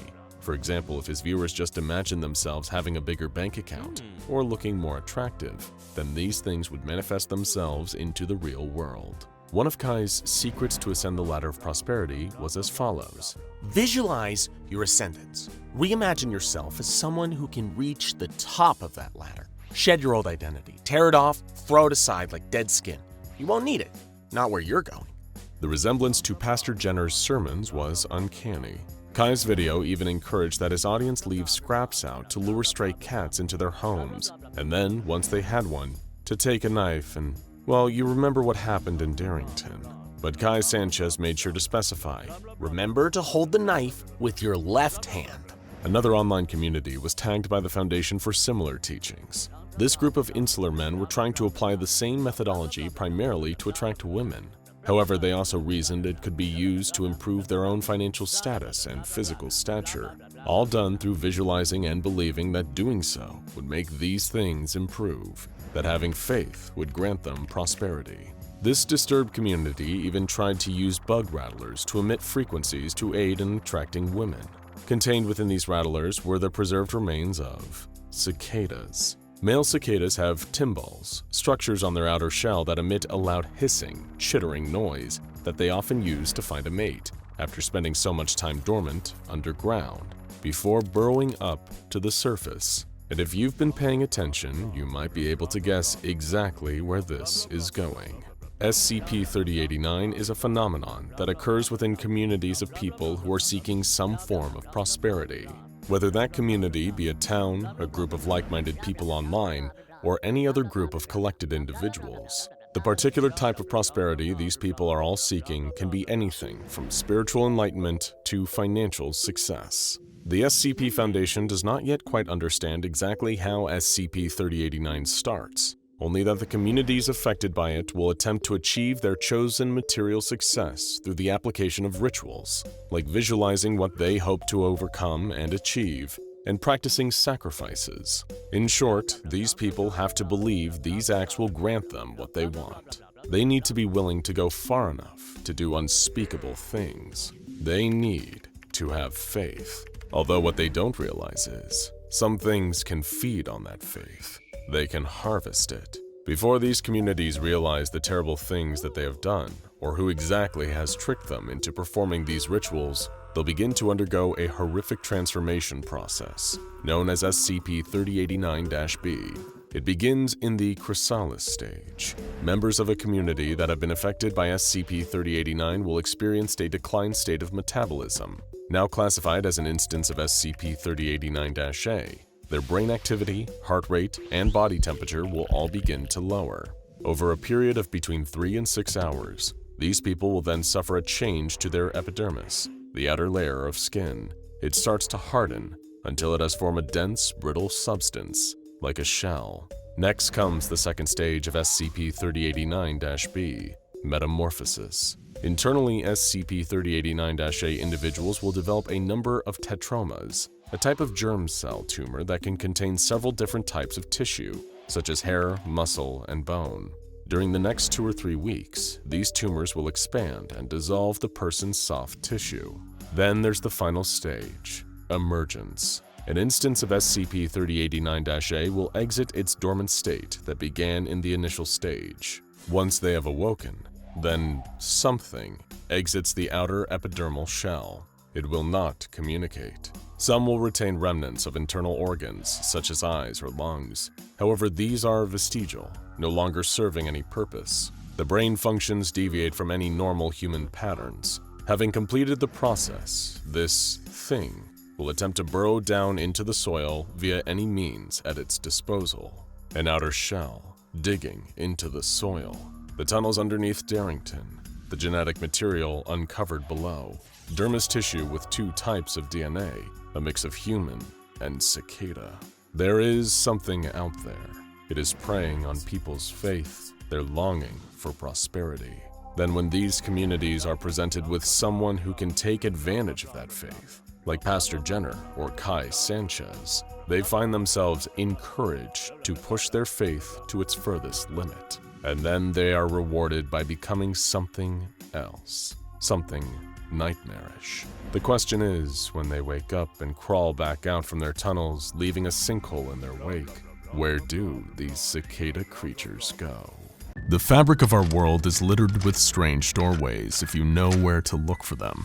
Tears, portals, anomalies, all leading to places and planes beyond human imagining and understanding.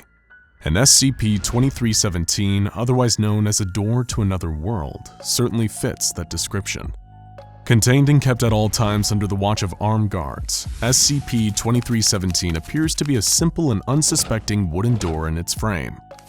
It hardly looks like it requires such extreme round-the-clock security, or needs a strange, secretive ritual that the Foundation performs, presumably to keep the door closed. But of course, sometimes the most interesting thing about a closed doorway isn't where it leads, it's what it keeps out. Even by the Foundation's already high standards, the requirements and regulations for personnel who are assigned to SCP-2317 seem oddly specific. Psychological testing is standard practice to work for the Foundation, but an additional hurdle that anyone has to clear before even getting to glimpse at this unassuming wooden door is having a score of at least 72 on the Milgram Obedience Examination.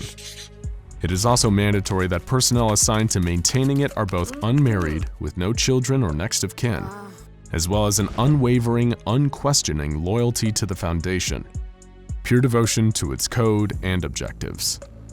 These may seem like strange requirements. After all, SCP-2317 is just a door, isn't it? Perhaps there's a reason that the Foundation keeps so much of the information about SCP-2317 buried deep under layers upon layers of security, with only the Overseer Council privy to the full details of its strange nature. Knowledge, as they say, is power. But maybe knowing too much about whatever is behind that door can prove deadly. Still, if SCP-2317 is a door to another world, an alternate dimension, or parallel reality, it must be safe enough to visit. After all, the Foundation has been sending personnel in there on a regular basis. Daily, in fact. According to the O5 Council, this is done as part of a procedure to maintain active containment of something lurking beyond that old wooden doorframe. But what could possibly warrant such constant maintenance and surveillance? In accordance with the Foundation's guidelines, all staff are required to rotate out of observing SCP-2317 after every 2 months, and spend the following 3rd month in full psychological counseling, before they are permitted to return to the containment unit housing the door to another world. It was after one of these month-long periods of evaluation that a Foundation guard was informed that his security clearance has been raised to level 3, and that he'd been selected for the duty of carrying out 220 Calabasas. He knew the name instantly. This was the title given to the daily containment procedure that absolutely had to be carried out. The guard didn't question these orders. After all, he'd been selected precisely because of his loyalty to the Foundation.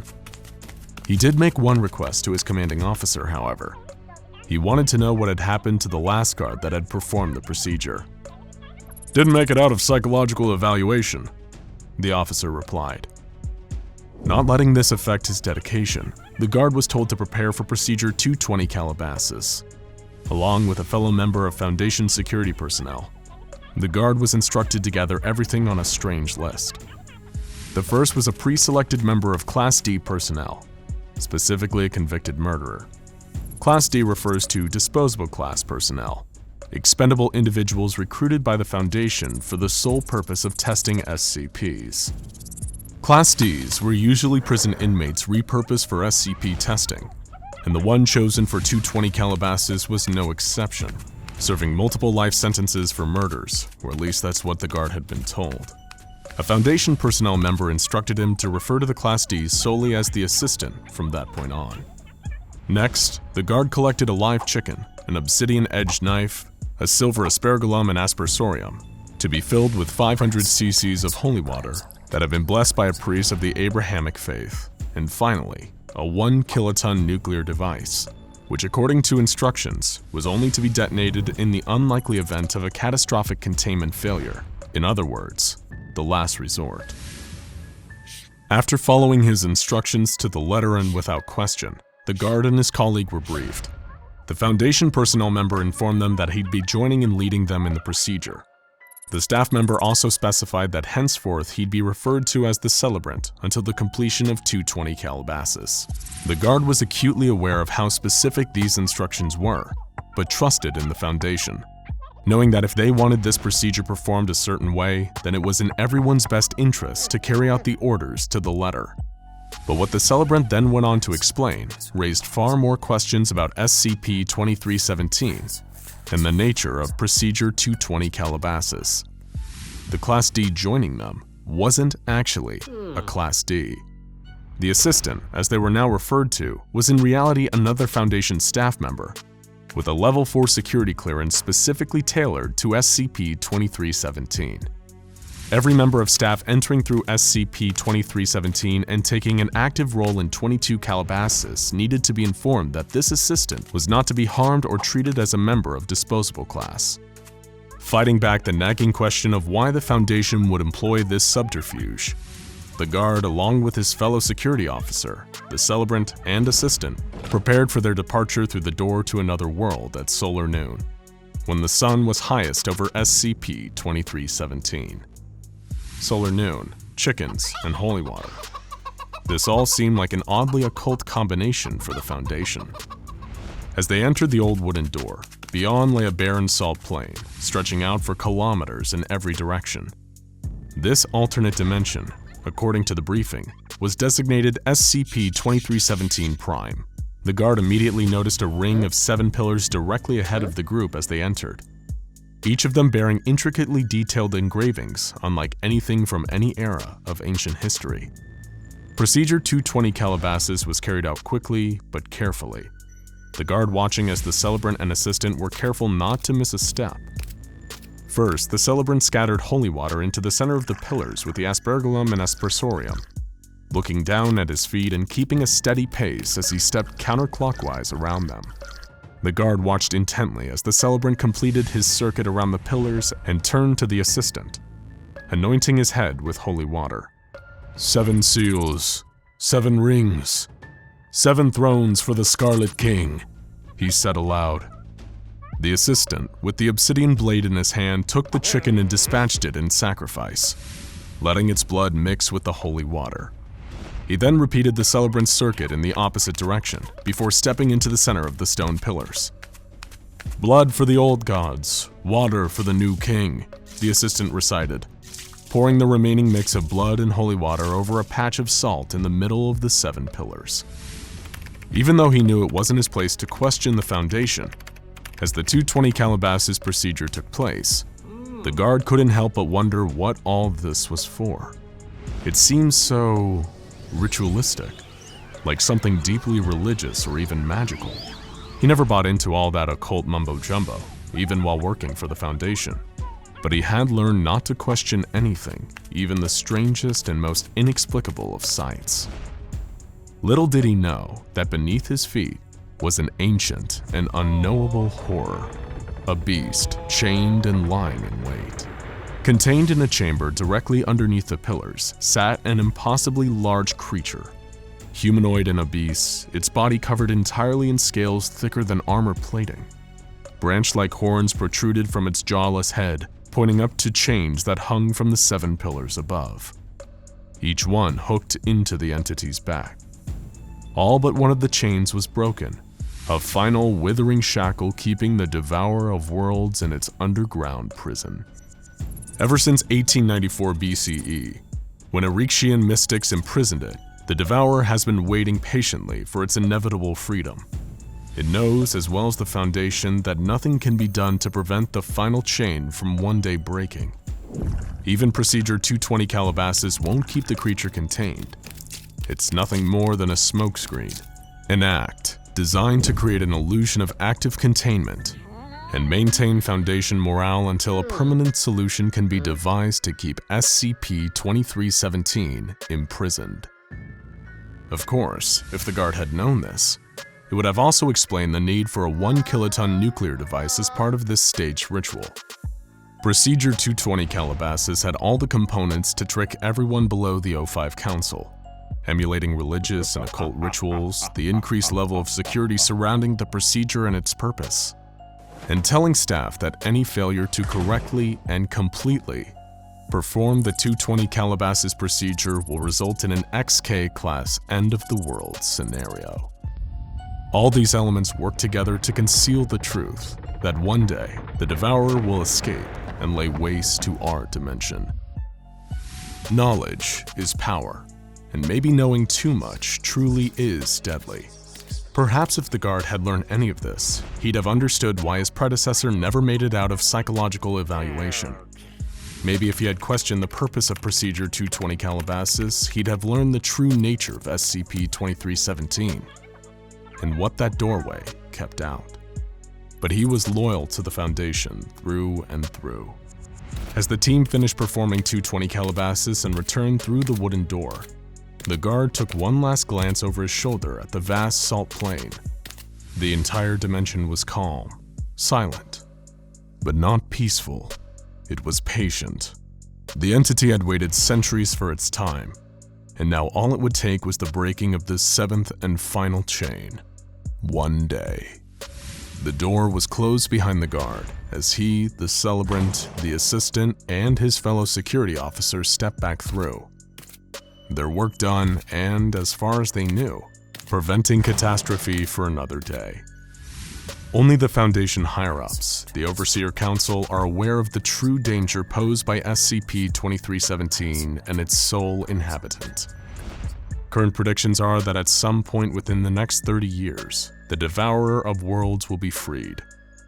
Any and all attempts to repair or recreate the chains holding it in place have so far failed.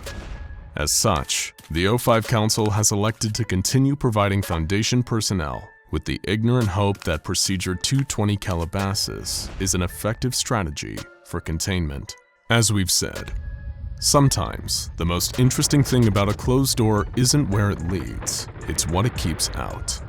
In the case of SCP-2317, the unassuming wooden door holds at bay an ancient creature of untold power that will one day break free and wreak havoc in our dimension. Nothing the Foundation does can prevent it, or keep it contained behind the door to another world. And only the Overseer Council knows that any and all efforts to do so are futile. With all that in mind, we can only hope that the doorway of SCP-2317 stays closed, at least for a little while longer.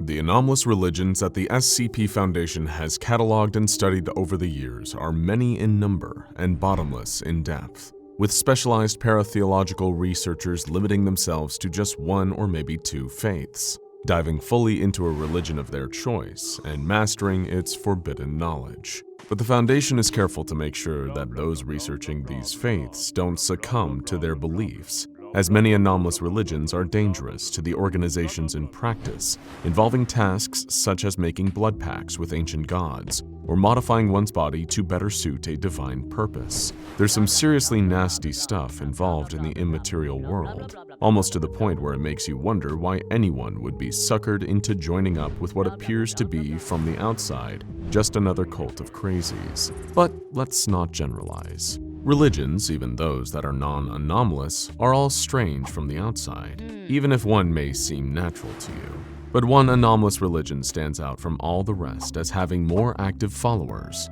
more history, and more documented culture than any other, and that is Sarkicism.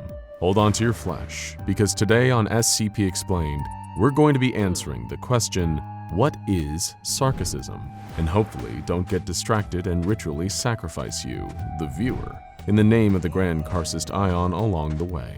Let's get to it, meatbags. Before we begin, it's important to note that Sarkicism is an incredibly dense and deep religion, and that covering every last detail of it in a short period of time would be a Herculean, nigh impossible task for even the most well-read Sarkic lore masters. So where would you even start? What is Sarkicism? To best understand that, we're going to bring you back all the way to the beginning of human history, to the ancient world of the Eurasian continent, where sprawling empires ruled and war between them was an all too common occurrence. In what is now Central Siberia, the Davite Empire ruled with an iron fist. The Deva were a warrior culture, with militarism, conquest, gruesome human sacrifice, and thaumaturgic magic rituals being universally consistent in their culture, according to the few historical accounts available that make mention of the empire.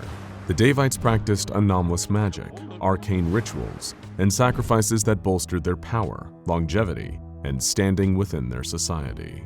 The empire was ruled by a theocratic aristocracy called the Deva, those who were especially attuned to the anomalous world, who practiced cannibalism and thaumaturgy, and whose bodies were so warped and modified by decades of magic alteration that Foundation historians would come to the conclusion that the Deva were so divergent from modern humans that they could be considered a separate species altogether.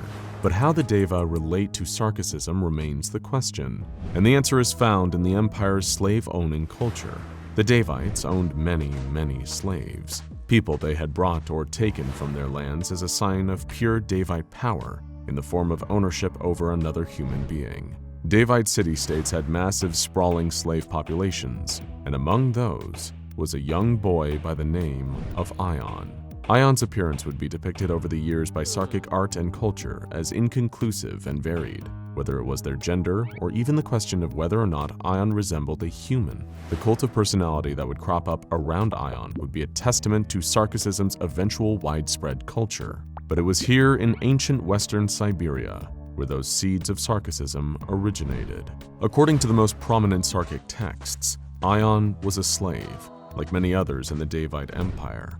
Born into slavery by a Davite mother and a concubine father, the circumstances of Ion's birth indicate that he was destined to be a slave from the onset. But there was something remarkable about them. Ion, in the eyes of his masters, was different from other slaves. He was intelligent, and so much so that the decision was made for Ion to serve under a Davite priestess, where he could hone his skills to serve the empire in ways unlike the other slaves, who toiled away constructing massive public works, or died in foreign lands on the field of battle. Ion did not understand what differentiated him from others, and why he deserved such special treatment, but it was the realization that the only thing separating him from his masters was the possession of power that would serve as the basis for Sarkicism's founding doctrines. Ion watched in horror as those they knew succumbed to the backbreaking work that the empire forced upon its slaves, and how prevalent death and destruction were among its people. Inside, Ion grew a great rage for the Davites,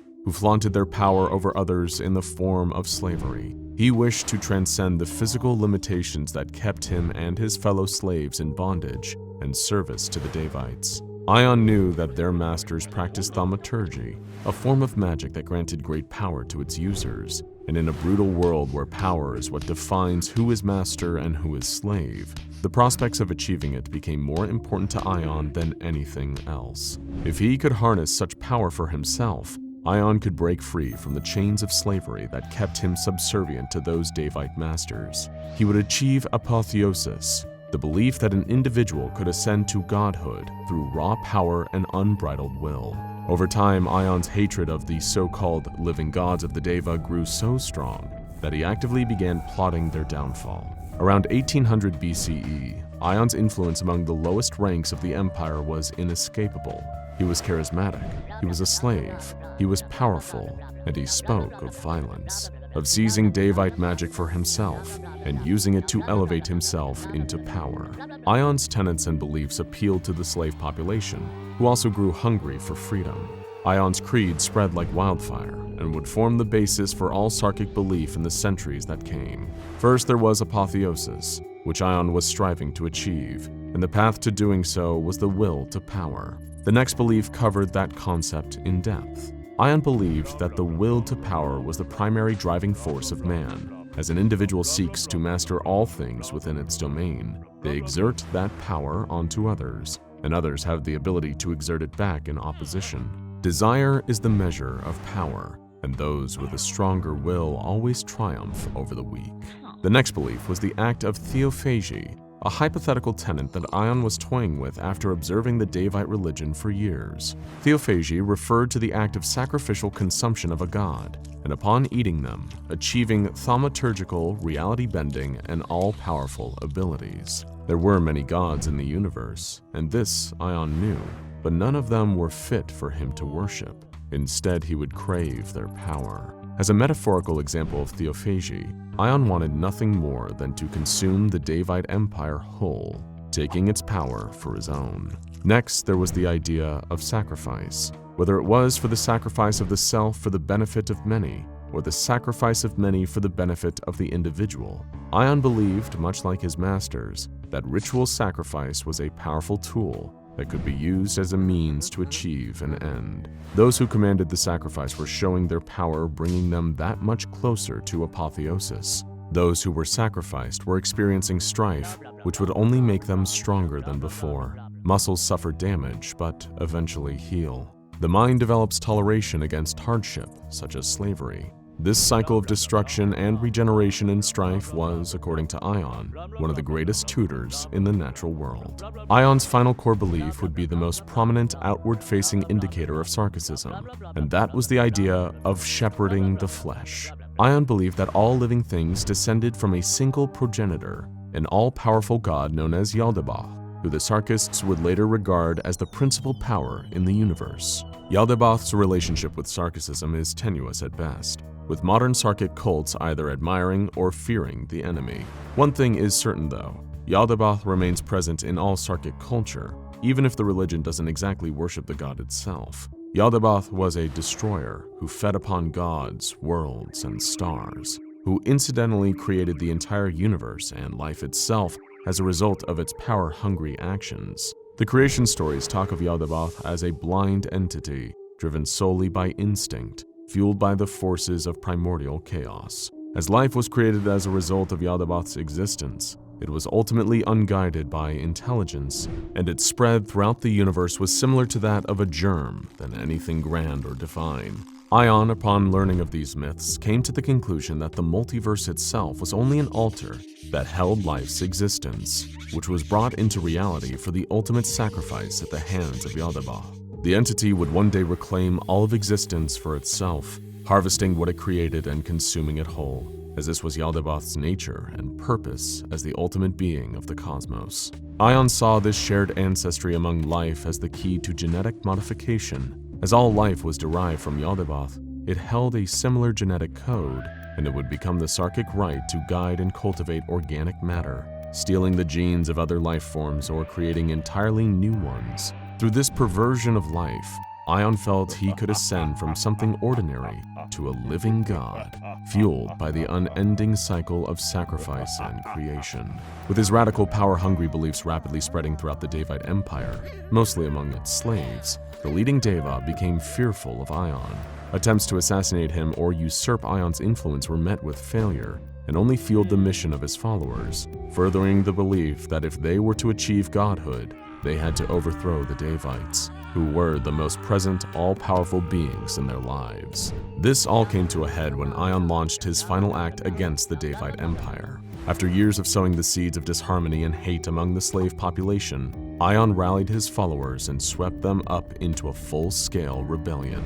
In a short time, Ion overthrew the province he grew up in, fueled by the rage of his followers, who mercilessly razed the city and slaughtered the Davites like animals. Those who were present could see the inscription Ion brought to his followers, how he commanded them as if he were a living god, how he used the reality-bending magic of the Deva and turned it against them, with his followers utilizing anomalous warfare in a horrific, gruesome way. Flesh was turned into a weapon. Living beings were contorted and transformed into monstrosities and abominations that fueled the Sarkic war machine. Deva thaumaturgy simply could not compete against the permeating, powerful, and unrestricted abilities of Ion's followers. Before long, the city fell before the being who had, in that moment of bloodlust and fury, achieved apotheosis. The being who was now known as the Grand Karcist Ion. The Grand Karcist and his followers rampaged through the ancient world, felling cities and entire empires to serve as stepping stones in their path to godhood. Their weapons and armor were unlike anything else at the time, and their utilization of powerful flesh-bending magic made them unstoppable on the field of battle. The city of Aditium was established as the Sarkic Holy City, where Ion ruled as the Sorcerer King and as a living deity. Texts from this period suggest that Ion had somehow usurped control of Yaldabaoth, the Devourer itself, wearing the flesh of the old god as a sort of armor and crafting a kingdom from its body. While the depiction is most likely only a metaphor for how much Ion resembled Yaldabaoth in philosophy and pure power, the image of a living god devouring and succeeding the old one is a striking visual that surely empowered many Sarkists at the time. Another story from Sarkic mythology during this period is the 6 Ordeals of Ion, a parable that told of 6 challenges that were issued to Ion by the Archons, the servants of Yaldabaoth, who challenged the newly crowned king of Aditum. By enduring their trials, Ion mastered the rituals, practices, and beliefs ubiquitous to Sarkicism, and broke free from the bondage of mortal limitations. But the authenticity of this myth is debated, and the nature of the ordeals and Ion's further relationship with Yaldabaoth remains unknown.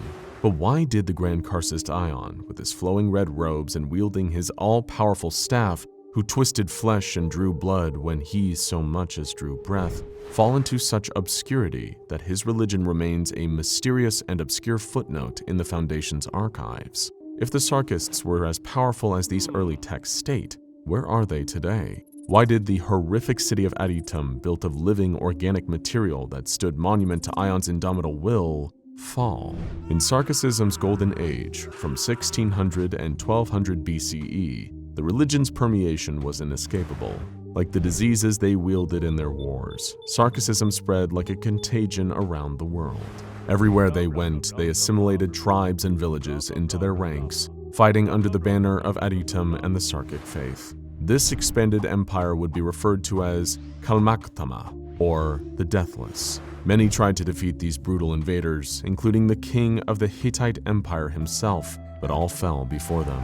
As the Kalmaktama Empire attempted to establish a foothold in the Mediterranean, invading and colonizing the islands of Cyprus, Crete, and Gyros, for the first time in Sarkic history, the tides of war began to turn against the religion. A coalition of kingdoms were formed in response to the Sarkic threat, created by the Egyptians, Greeks, Minoans, Canaanites, Assyrians, and most importantly, the Mechanites, who were the followers of the Church of the Broken God. The cult of Mechane, the Broken God, had urged these kingdoms to unite against the Sarkic threat, and now united, outfitted their allies with superior Mechanite technology that anomalously enhanced the Empire's war capabilities, putting them on par with the Sarkic death sorcerers. And so a great war was waged between the Kalmaktama Empire and the coalition of kingdoms. The details of such are largely lost to time, but the war itself was fought with the full power of the Sarkists and the Mechanites clashing with one another, and its consequences left an imprint on the Earth itself. A death toll that estimates place at 20 to 30 million, mass graves, anomalous weapons, and even the deployment of giant mechanical beings created by the Mechanites known as Colossi that rampaged through Sarkic settlements and cities. Though the battle was costly on both sides, the Kalmaktama Empire fell to the coalition, and the once impenetrable city of Aditum was destroyed forever. Sarkicism would fall into obscurity, and the empire would be forgotten, possibly because it was much easier than remembering the horrors Ion subjected the world to. The Grand Karcist himself disappeared, his whereabouts unknown shortly after the fall of Aditum. Some said he had ascended into godhood, leaving the world behind. Others said he was slain in battle, nothing more than a man who believed he would never die. The Sarkic religion was effectively extinguished from the world, never to be seen again. Or so, that's what the Coalition was led to believe. Though the Empire and Adytum fell and Ion disappeared, an idea as tantalizing and powerful as Sarkicism is difficult to snuff out entirely. In reality, Sarkicism would continue in secret, in both its homeland in the Urals and among the offshoot tribes that had fought under Adytum's banner. These sects of Sarkicism would practice their beliefs in their war-ravaged homeland, which suffered a great collapse, resulting in the fall of kingdoms, a crisis of refugees, and a decline of art, literature, science, and technology. Lingering disease and famine from Sarkic biological weapons spread even to the kingdoms of the Coalition, resulting in an event historians refer to as the Late Bronze Age collapse. The empire that was once deathless had now fallen, but its followers remained, practicing their power-craving rituals in secret and without centralization.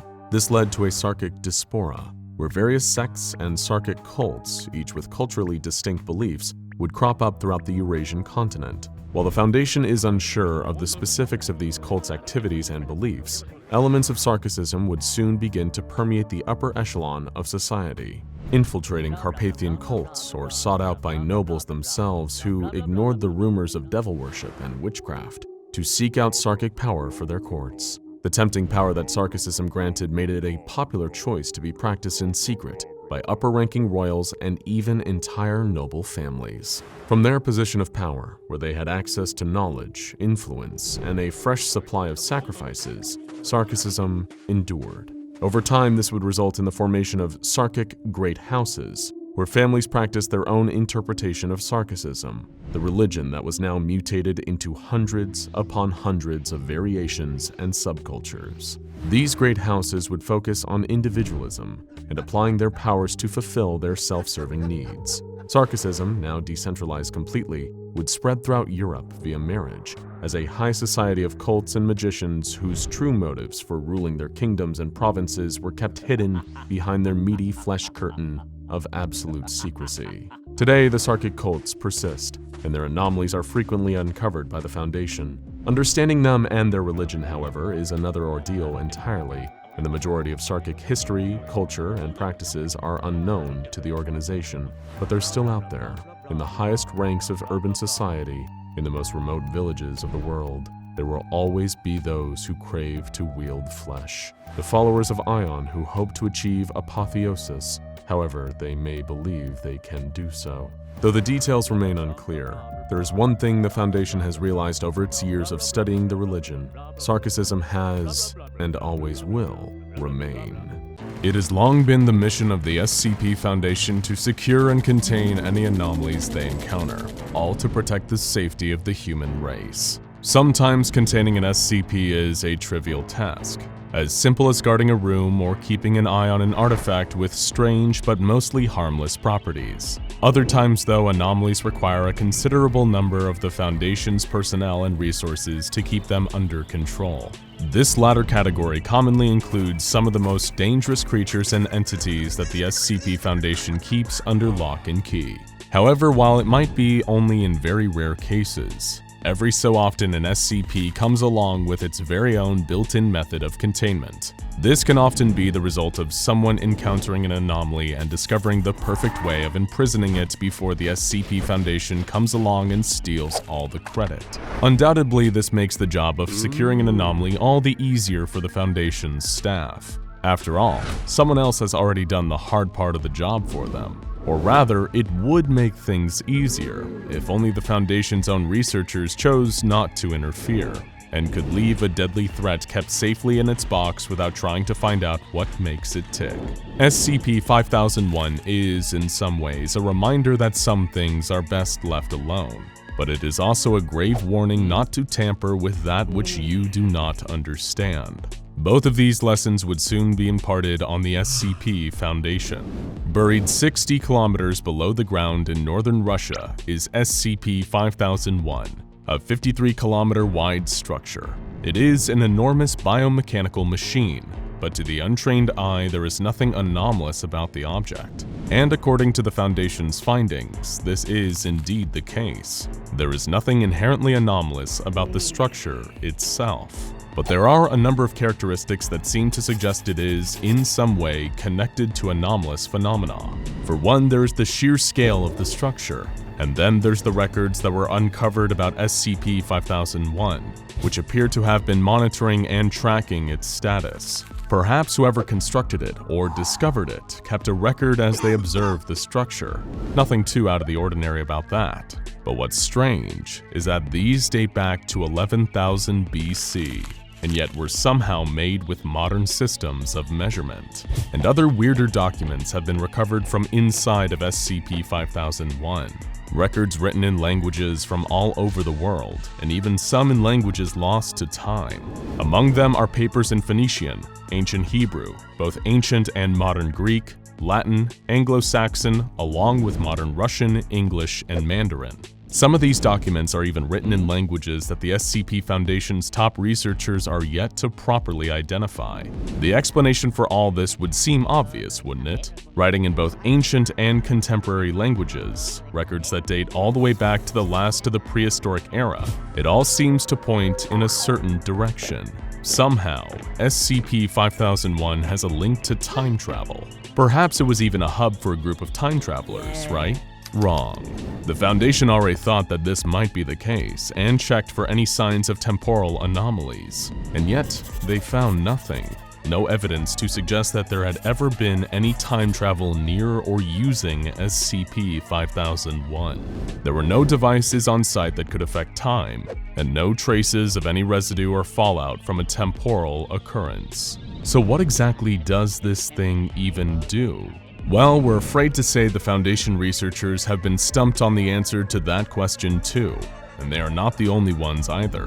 Way back in the 50s, the GRU's Division P also had an interest in SCP-5001. For anyone who isn't already acquainted with them, they are one of the SCP Foundation's numerous groups of interest, a list of organizations, corporations, and agencies from around the world who have also had dealings with anomalies. In the case of GRU-P, they were originally a division of the Russian army during the Cold War. The specialty of GRU Division P was the acquisition of anomalous objects and entities. In other words, they were the Soviet Union's very own SCP Foundation.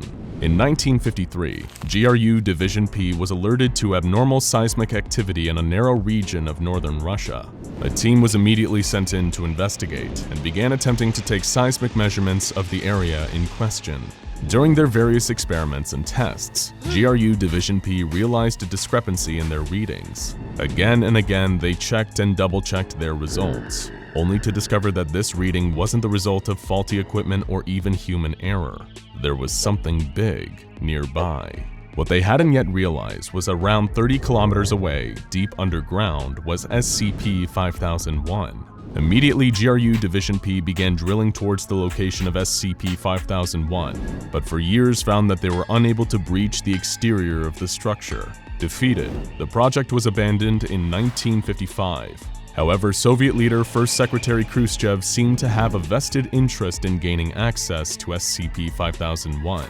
As a result, he privately funded the GRU Division P operation, allowing them to continue their work in secret for a number of years, from 1959 until Khrushchev was disposed in 1964. Of course, this was all during the height of the Cold War, but by the late 1960s, international relations between the Soviet Union and the United States of America were starting to ease. Thanks to the relaxing tensions, a contract was introduced allowing the two nations' secret organizations to work together on a number of operations involving potentially dangerous anomalies. This meant that the SCP Foundation was finally able to step in and contribute to the GRU Division P's project concerning SCP-5001.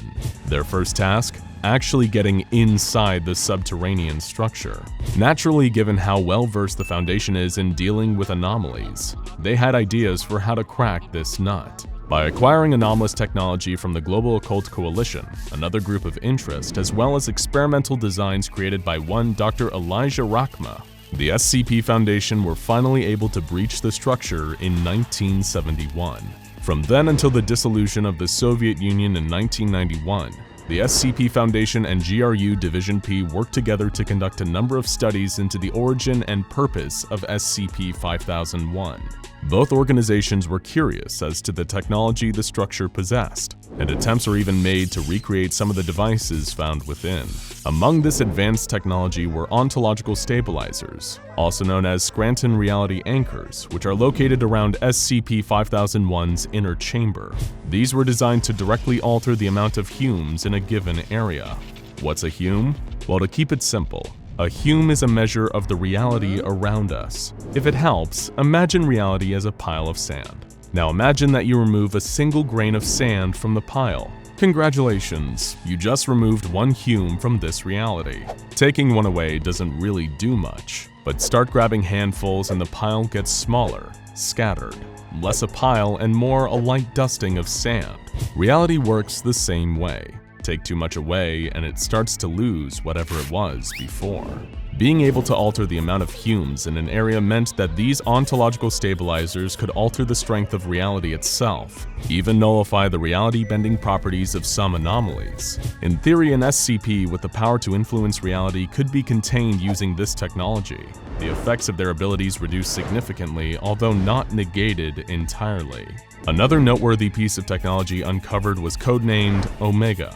Omega was discovered in an unmarked room on a computer terminal that was connected to every area of SCP-5001 by dozens of cables. The software itself was an artificial intelligence construct, a computerized consciousness that seemed to serve the purpose of controlling the various systems within SCP-5001. The Omega seemed to work by providing an answer whenever someone used a keyboard to input a question. The artificial intelligence of Omega appeared able to hold a conversation, but would refuse to give any insight into when the SCP-5001 structure was built or what its purpose was. Despite neither group knowing what SCP-5001's function was, an agreement between the SCP Foundation and GRU Division P was formed. Both organizations shared the belief that Omega, the ontological stabilizers, as well as the other anomalous technologies could never, under any circumstances, be allowed to fall into the wrong hands. They had a pact to keep the knowledge of SCP-5001 and these devices strictly between themselves. However, this agreement was, sadly, not to last. In the early 90s, GRU Division P liquidated its assets and disbanded. A number of the Russian division's highest-ranking officers stole the anomalous technology that the organization had in its possession, which they then sold to Marshall, Carter & Dark Limited. MC&D Ltd are yet another of the SCP Foundation's groups of interest. According to Foundation intelligence, Marshall, Carter & Dark Limited is a London-based club that has caused numerous problems for the Foundation over the years. They have ties to wealthy figures across the globe and cater to the super-rich clientele by providing them with the most exclusive, expensive, and rare experiences available. How do they do this? By gathering the anomalous items and auctioning them off to the highest bidders. A number of GRU Division P operatives also joined up with the Chaos Insurgency. This is a group of interest that consists of personnel who previously worked for the Foundation, but have since broken away to pursue their own rogue agenda. Much like a number of other groups of interest, the insurgency uses anomalies and SCPs for their own benefit, as well as dabbling in a bit of arms dealing and the selling of highly classified intelligence. Hey, it's good to have a diverse portfolio. Despite former members of GRU Division P seeking alternative employment with some less than reputable groups, the SCP Foundation still managed to keep the existence and location of SCP-5001 a closely guarded secret. However, even with the structure fully under their control, their leading researchers were still baffled as to what exactly the purpose of the underground structure was, or rather, that was the case. On December 30th, 2019, an explosion erupted in the northeast sector of SCP-5001. The cause of the explosion was unknown, but the damage caused a tremendous and almost catastrophic loss of power. Whether the explosion had been triggered by one of the many groups of interest, like the former GRU Division P, or just a machinery malfunction, it almost caused the total destruction of SCP-5001. What would be so bad about that? Well, remember earlier when we said that every so often an SCP comes along with its very own built-in method of containment? You see, it wasn't the structure or technology of SCP-5001 that the Foundation should have been worried about. It was the thing inside of SCP-5001. Just as some Foundation researchers had long theorized, SCP-5001 was a cage, a containment unit for its own anomalous objects within, something powerful enough to alter reality right down to the Humes, hence the need for ontological stabilizers to dampen its power, and Omega to keep the place running. This entity, known either as SCP-5001-A or the Devourer, was being held inside SCP-5001, and when the structure was damaged, it was almost freed. While there was no data on SCP-5001's computer system about this being's appearance or the extent of its anomalous powers, whoever created SCP-5001 went to considerable effort to keep the Devourer contained, viewing it as a threat to all of reality. And all that effort was almost undone when the structure was damaged by the explosion. Fortunately, the SCP Foundation was able to re-establish containment of SCP-5001-A, though at the cost of a tremendous amount of lives. When personnel were finally permitted to re-enter SCP-5001, a number of the structure's core systems had been damaged, but it was still able to perform its primary function and keep the Devourer safely contained within. As personnel entered the structure, a message appeared through the Omega computer system that read, "Hello, my children. Although you have grown immensely since your earliest days, you have much room to grow. Your species' intellect is merely a bud with so much potential. Your weapons are powerful. Your medicine is supreme. Your engineering is beautiful. With proper guidance and care, you are sure to reach an elevated state of being and transcend your bodies for something more whole and perfect. That is why it pains me so dearly to request that you leave this place immediately. Your studying and probing have almost resulted in the end of all I have worked towards to keep you alive.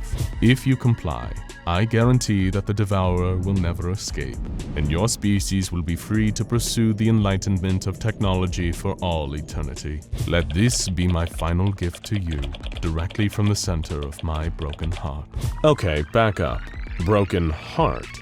Interesting. Where have we heard something like that before? We'd hate to jump to any conclusions, but when one hears about a being of great power related to large and mysterious machines, and that word again, broken, all the groups of interest that seem to be tied into SCP-5001, and we'd neglected to mention perhaps the most important of all, the Church of the Broken God.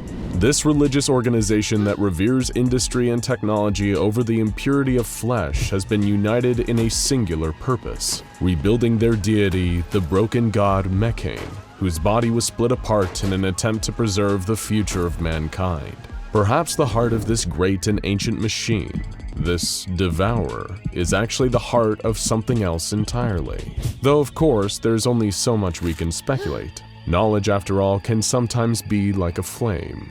It can light your way, but if you get too close, you will inevitably be burned. If ever you're in doubt, ask the people devoured and assimilated by the heart of Mechane the last time it was freed by the Church. If ever the heart gets out again, you'll certainly be with them. The SCP Foundation has come so far. Their technology, their knowledge, their vast resources all allow them to contain some of the most powerful forces mankind has ever seen, and even some we haven't.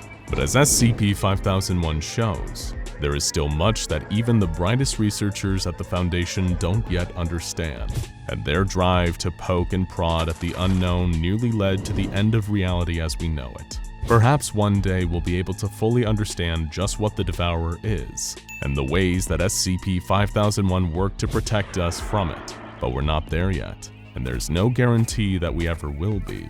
While the pursuit of knowledge is always an admirable one, when it comes to SCP-5001, maybe the Foundation should have left well enough alone.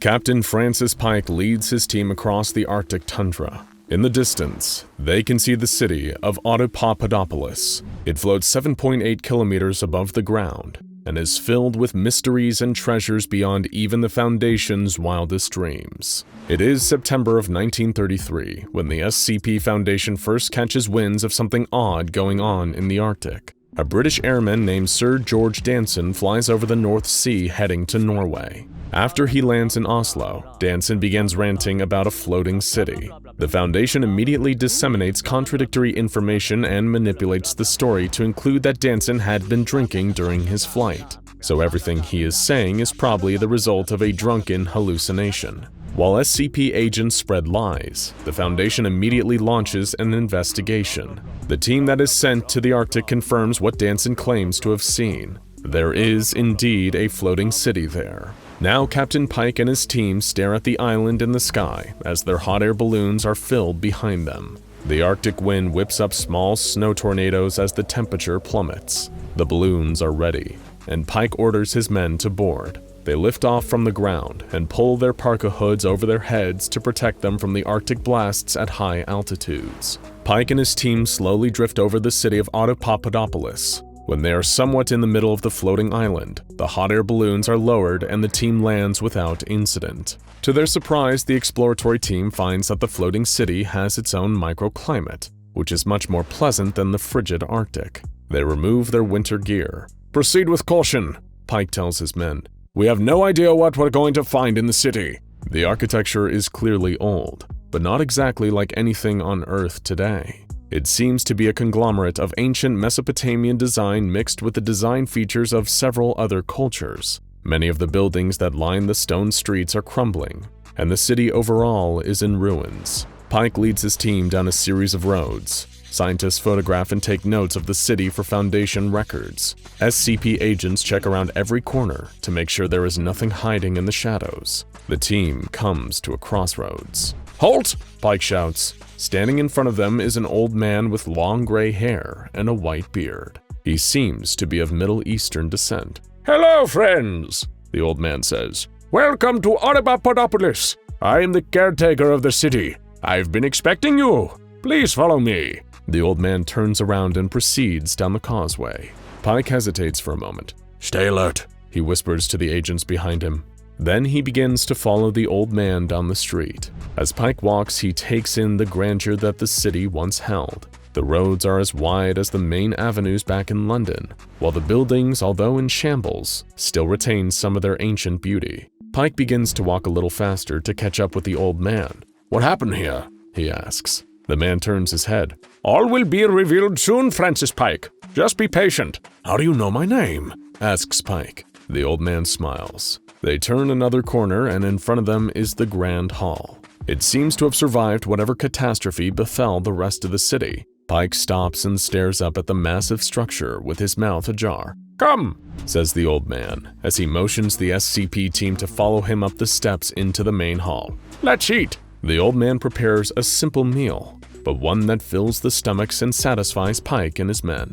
At the conclusion of the meal, Captain Pike approaches the mysterious man. "I feel like you deserve an explanation as to who we are and why we're here," Pike says. The old man raises his hand. "You are from the Foundation," he replies. "I already know about the Foundation and you, Francis Pike. I have been waiting for you to arrive for a long time. There are things I need to show you in the city. There are old secrets and ancient relics from the past that you were sent here to learn about." Pike looks at the man and squints. "What are you talking about? How could you know we were coming? And what relics are you referring to exactly?" The old man grins and places a hand on Captain Pike's shoulder. Pike feels a longing emotion well up inside of him. It's as if he has been waiting for this moment his whole life. "Come," says the old man. "You and your men need rest." He shows Pike and the exploration team to several rooms down the hallway where they can set up for the night. The rooms are large and comfortable. "Sleep well, Francis Pike. Tomorrow I have much to show you." The old man leaves the room and proceeds down the hallway to his small, humble chamber. The next morning, Pike and the other SCP agents are greeted by the rising sun and the old man waiting for them on the steps of the Grand Hall. He leads them through the city. "There are 3 temples I wish to show you," the old man says to Pike. "You will notice that their architecture and imagery differ from most of the other structures in the city. Make sure you listen very carefully, Francis Pike, as what you're about to learn could save the universe, or perhaps destroy it." Pike is speechless. All he can do is nod his head. The old man leads the SCP agents to the middle of the city where the 3 temples reside. Each one has its own unique iconography and style. The art seems to reflect important events in history or subjects that hold significance in the past. The old man proceeds to walk towards the first temple. Upon entering the structure, there is a mural of 2 naked people watching the horizon from a tree line. Behind them are a wolf and bear that seem to be protectively standing guard. Directly opposite of this picture is a painting of a figure holding a flaming sword on a hill. As Pike and his team enter the main hall, they are welcomed by a gigantic mural depicting the sun rising over Audapaupadopolis. "This is where the Temple of Sunrise gets its name," the old man says, gesturing to the mural on the far wall. Below the sunrise is a golden man holding a spear with a silver point. He wears a shining crown. Pike can't help but notice that the man in the mural looks similar to their guide, just a lot younger. Perhaps it's his son or a relative, Pike thinks to himself. Above the sunrise is a dragon with green eyes. Engraved across the dragon's body are the words, "They will know what is." The other walls contain images of the same golden man. In one picture, he stands at the foot of a throne with a naked woman wrapped in snakes behind him. On another, the golden man sits on the throne with an iron crown hovering above his head. Behind him are monoliths of 5 figures. One is made of gears and steel. Another is made of flesh and blood. The third is made of ice and stone. The fourth is made of stars. And the final is made of eyes. The SCP agents in the room begin to buzz with excitement. They start recording everything they see. "We must continue on," the old man says. "There isn't much time left." Pike nods and orders a small team to stay behind to continue documenting the Temple of Sunrise. The next building they enter is the Temple of Sunset. Within the walls are maps of different towns and landscapes. One of the maps is Audapaupadopolis itself. The words, "The Lands of Men," are scrolled over the map in the entry hall. The old man stops at the opening to the main gallery. "Prepare yourself, Francis Pike. What you are about to witness will not be pleasant." They head into the next room where the temperature immediately shoots up. "What the hell is producing all of that heat?" Pike asks. There is nothing but crumbling walls and fallen columns visible in the room. One of the scientists hollers from the back of the group. "Jesus! Sir, I think you need to take a look at this!" He walks up to Pike and hands him a pair of thermal imaging goggles. Pike puts them on. "Damn," Pike mutters. With the thermal lenses on, he can now see a massive humanoid entity lying dead on the floor. His body is so large that it covers the murals on 3 of the walls. Pike notices that the temperature in the room is still continuing to increase as the dead giant is radiating heat. The Foundation classifies the entity as SCP-4840-B. It has 6 arms and 6 legs, each connected by metal chains to iron flails at the end. A sigil has been brandished into the middle of the entity's chest. "What is that?" Pike asks. The old man just shakes his head. "One of the many who have fallen," he responds. The old man points to the only wall that is not blocked by the massive body of SCP-4840-B and frowns. The Golden Man is depicted here as well. Pike can't help but feel there is some sort of connection between Audapaupadopolis, the old man, and the golden figure he keeps seeing in the murals. In the Temple of Sunset, the Golden Man sits atop a white horse with his iron crown resting on his head. Behind him is a massive army of men and women, holding axes and swords. Across from the Golden Man and his army are legions of green and gray figures with 6 eyes dressed in brilliantly colored clothing. An intense lightning storm appears to be amassing in the distance. Captain Pike looks up to the ceiling to see it covered in stars. However, he does not recognize any of the constellations. "Is the Golden Man I keep seeing you?" But before Pike can finish his question, the old man cuts him off. "We must be going!" He turns and exits the temple. Pike does not want to push the old man. He seems to be a wealth of knowledge, and the only way to learn more about Audapaupadopolis and what it all means. They exit the Temple of Sunset and continue to the final structure in the middle of the city. The old man leads Pike and the rest of the SCP agents to the smallest temple of the 3. He stops just outside of the doorway. "This is the Temple of the Night," he proclaims. "What you see on the surface is deceiving. This temple goes deep underground. It contains a labyrinth of passages that one could get lost in forever, so please be careful."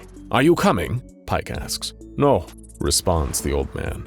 "I do not enter the Temple of Night. I have my reasons, which do not concern you. Pike nods and then signals his men to follow him into the temple. He notices that many of the murals in the passageways and rooms of the Temple of Night depict the same image of a massive tree in the middle of a vast forest. In each instance of the tree, there seem to be red lights surrounding the base, human-like figures hanging from its branches, and structures wrapped in vines surrounding the trunk. The hallways are illuminated by some unknown light source. It is as if torches line the walls and give off a dull yellowish glow, but there is no fire to be seen. Embedded in the walls are sarcophagi, with intricate carvings in their stone casings. Pike can't help but notice scratching sounds coming from within the sarcophagi, as if someone, or something, is trying to claw its way out. The exploration team reaches the innermost chamber of the temple. There is a staircase in the middle of the room that descends below the floor.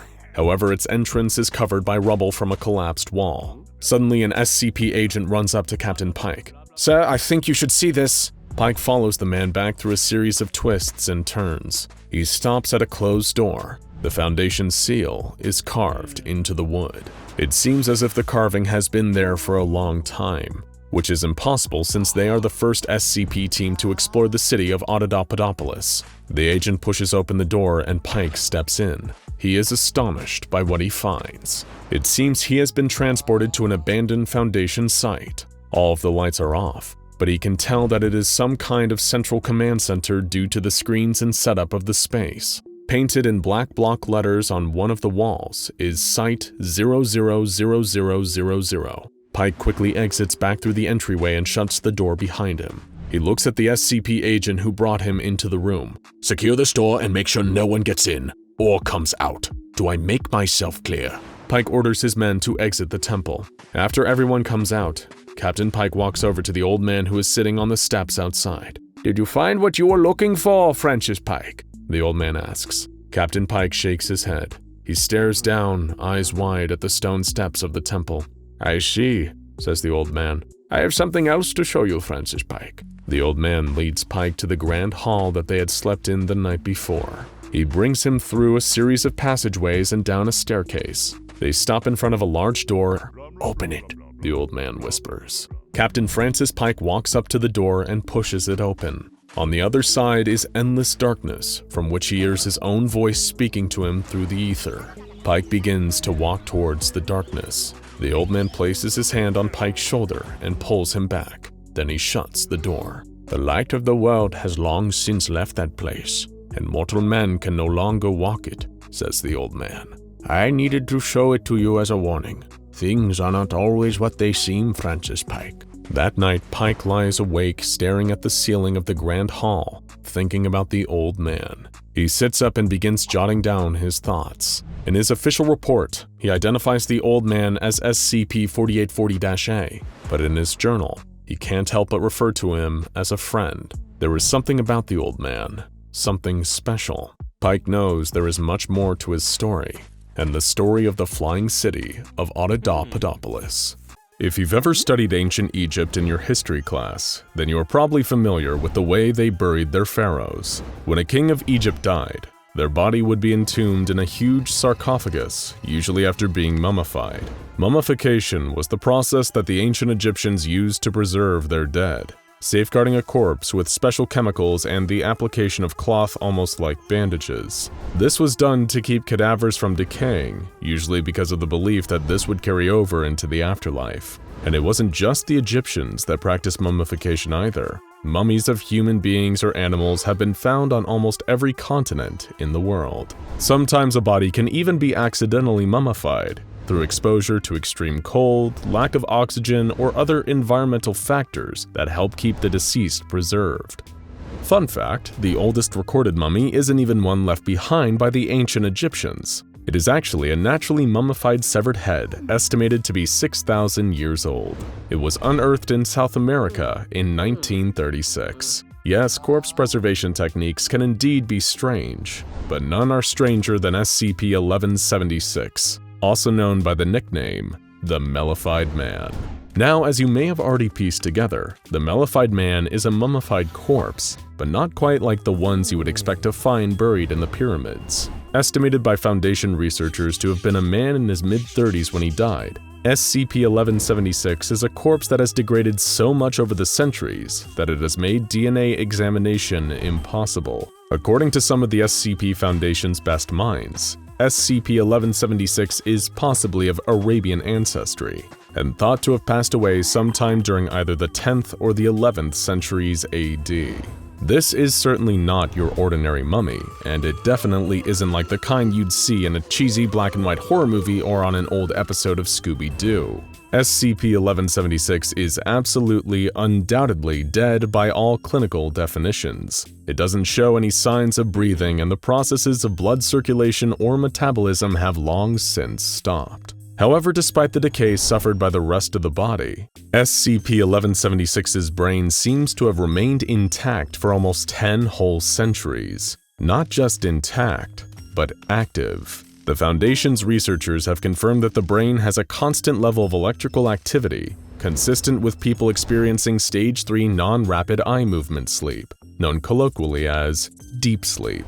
So, a mummy with an active albeit dormant brain. How does an ancient culture manage to achieve preservation like this? Alien technology? Cryogenic sleep chambers? Suspended animation? No, not quite. SCP-1176 exists in its current state in part because the body has been mummified. Now, this was a process a lot like mummification, but instead of wrapping them in cloth, a mummified man or a human mummy confection was created by submerging a dead body in honey. According to historical records, elderly men in Arabic countries would sometimes willingly volunteer themselves for this process. Why? Because the goal was to turn their bodies into a healing confection. In other words, an elaborate sweet delicacy created from a preserved corpse. That's right. Ancient cultures had candy made from dead people.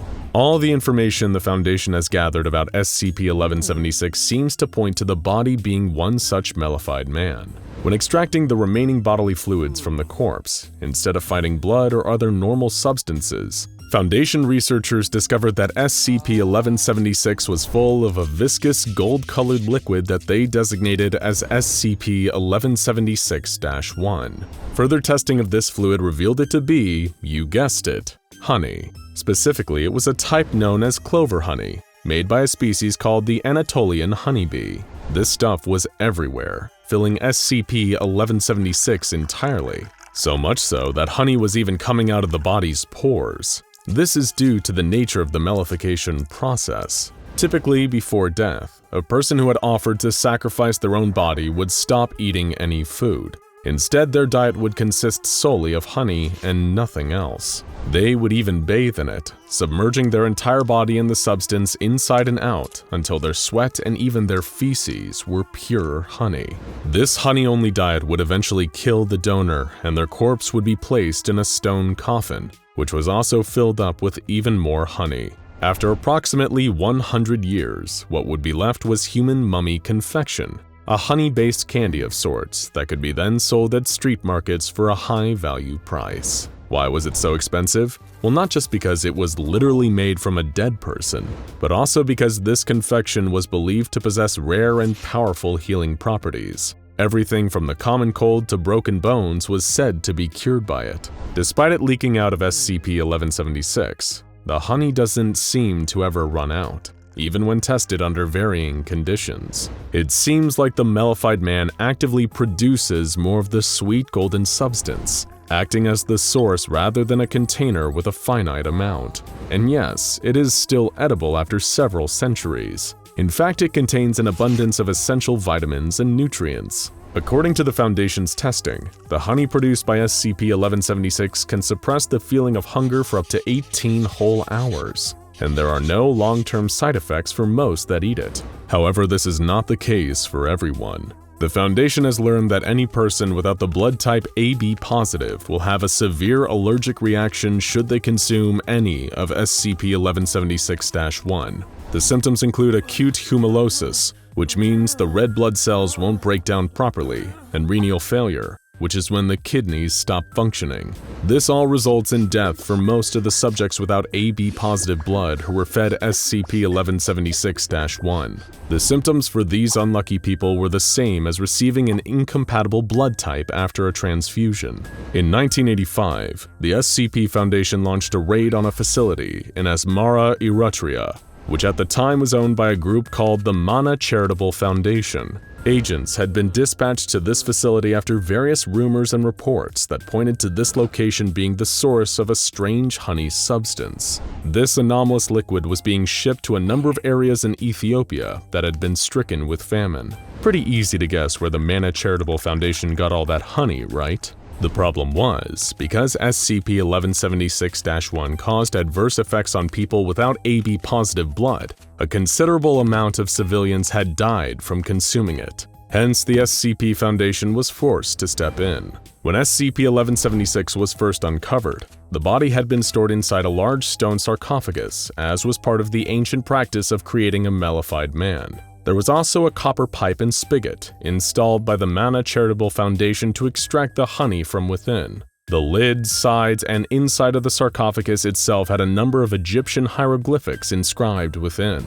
These were mostly spells and ceremonial texts written as a way to protect the individual that was to become the mellified man. There were also inscriptions written in the dialect that was an early precursor to the Arabic language. However, these sections had been replaced with updated versions in classical Arabic. One of these read, Abdallah ibn Salah ibn Ayyub ibn Nasir, 15th son of the great Sheikh Illegible, was put to the fast of honey on the 1st of Rajab in the year of the Hijra 3 Illegible, and died on the 15th of Ramadan. The great Imam al-Yusuf has sealed him within the ancient vessel, marked with the signs decreed by the ancients to ferment in honey for 100 years, and bring aid to the people in time of need. Much like a headstone used to mark the grave of someone who has passed, the sarcophagus that SCP-1176 was in featured a passage commemorating a man who gave his life and body to heal others. Sounds nice, right? But there was another inscription written elsewhere on the stone sarcophagus, which translated a dire warning. Beware, Imam, for the mark of Iblis is upon this one. According to the rest of the second inscription, the tomb containing SCP-1176 had been opened before. During a time of great famine, Imam al-Malik had ordered it to be opened so that SCP-1176-1 honey could be used to feed the starving people. Jars upon jars were filled with the anomalous golden liquid and brought to the sheikh, the ruler of the land, as well as sent to the people suffering from the lack of food. However, the very next day a number of these people fell ill, stricken by a terrible fever that ultimately claimed their lives. Only the sheikh, his brothers, and his sons, who had all eaten the honey, survived. Any others who hadn't been killed by the fever accused the sheikh and his family of sorcery, and these surviving subjects attempted to destroy the body that had produced this cursed nectar. But when the sheikh's people found the mellified man, they witnessed in horror as the body stood upright, dancing around as it screamed and taunted the people. Al-Malik declared that the devil himself sent an evil spirit to corrupt SCP-1176. The honey confection was meant to be a means of healing, but it had been corrupted. The sarcophagus was then sealed, and the inscription on it finished with the following caution to any that found it. May God strike down any who would break these seals. Countless centuries later, once the SCP Foundation had recovered SCP-1176 and the sarcophagus containing it, they began testing with the mellified man. Their goal was to determine how much of the SCP-1176-1 honey the ancient corpse could produce, perhaps in the hopes of using this substance as a form of hunger-relieving field ration for their operatives. Removing the body from its sarcophagus, Foundation researchers placed SCP-1176 on a metal grate, designed to drain the honey as it was produced instead of allowing it to build up. Over the course of several hours, more and more honey seemed to be produced, beginning at a rate of almost a liter per hour to almost 56 liters every hour. But then, after 10.5 hours of producing what seemed like an endless flow of honey, something unexpected happened. The deceased body of the mellified man, dead for hundreds if not thousands of years, woke up.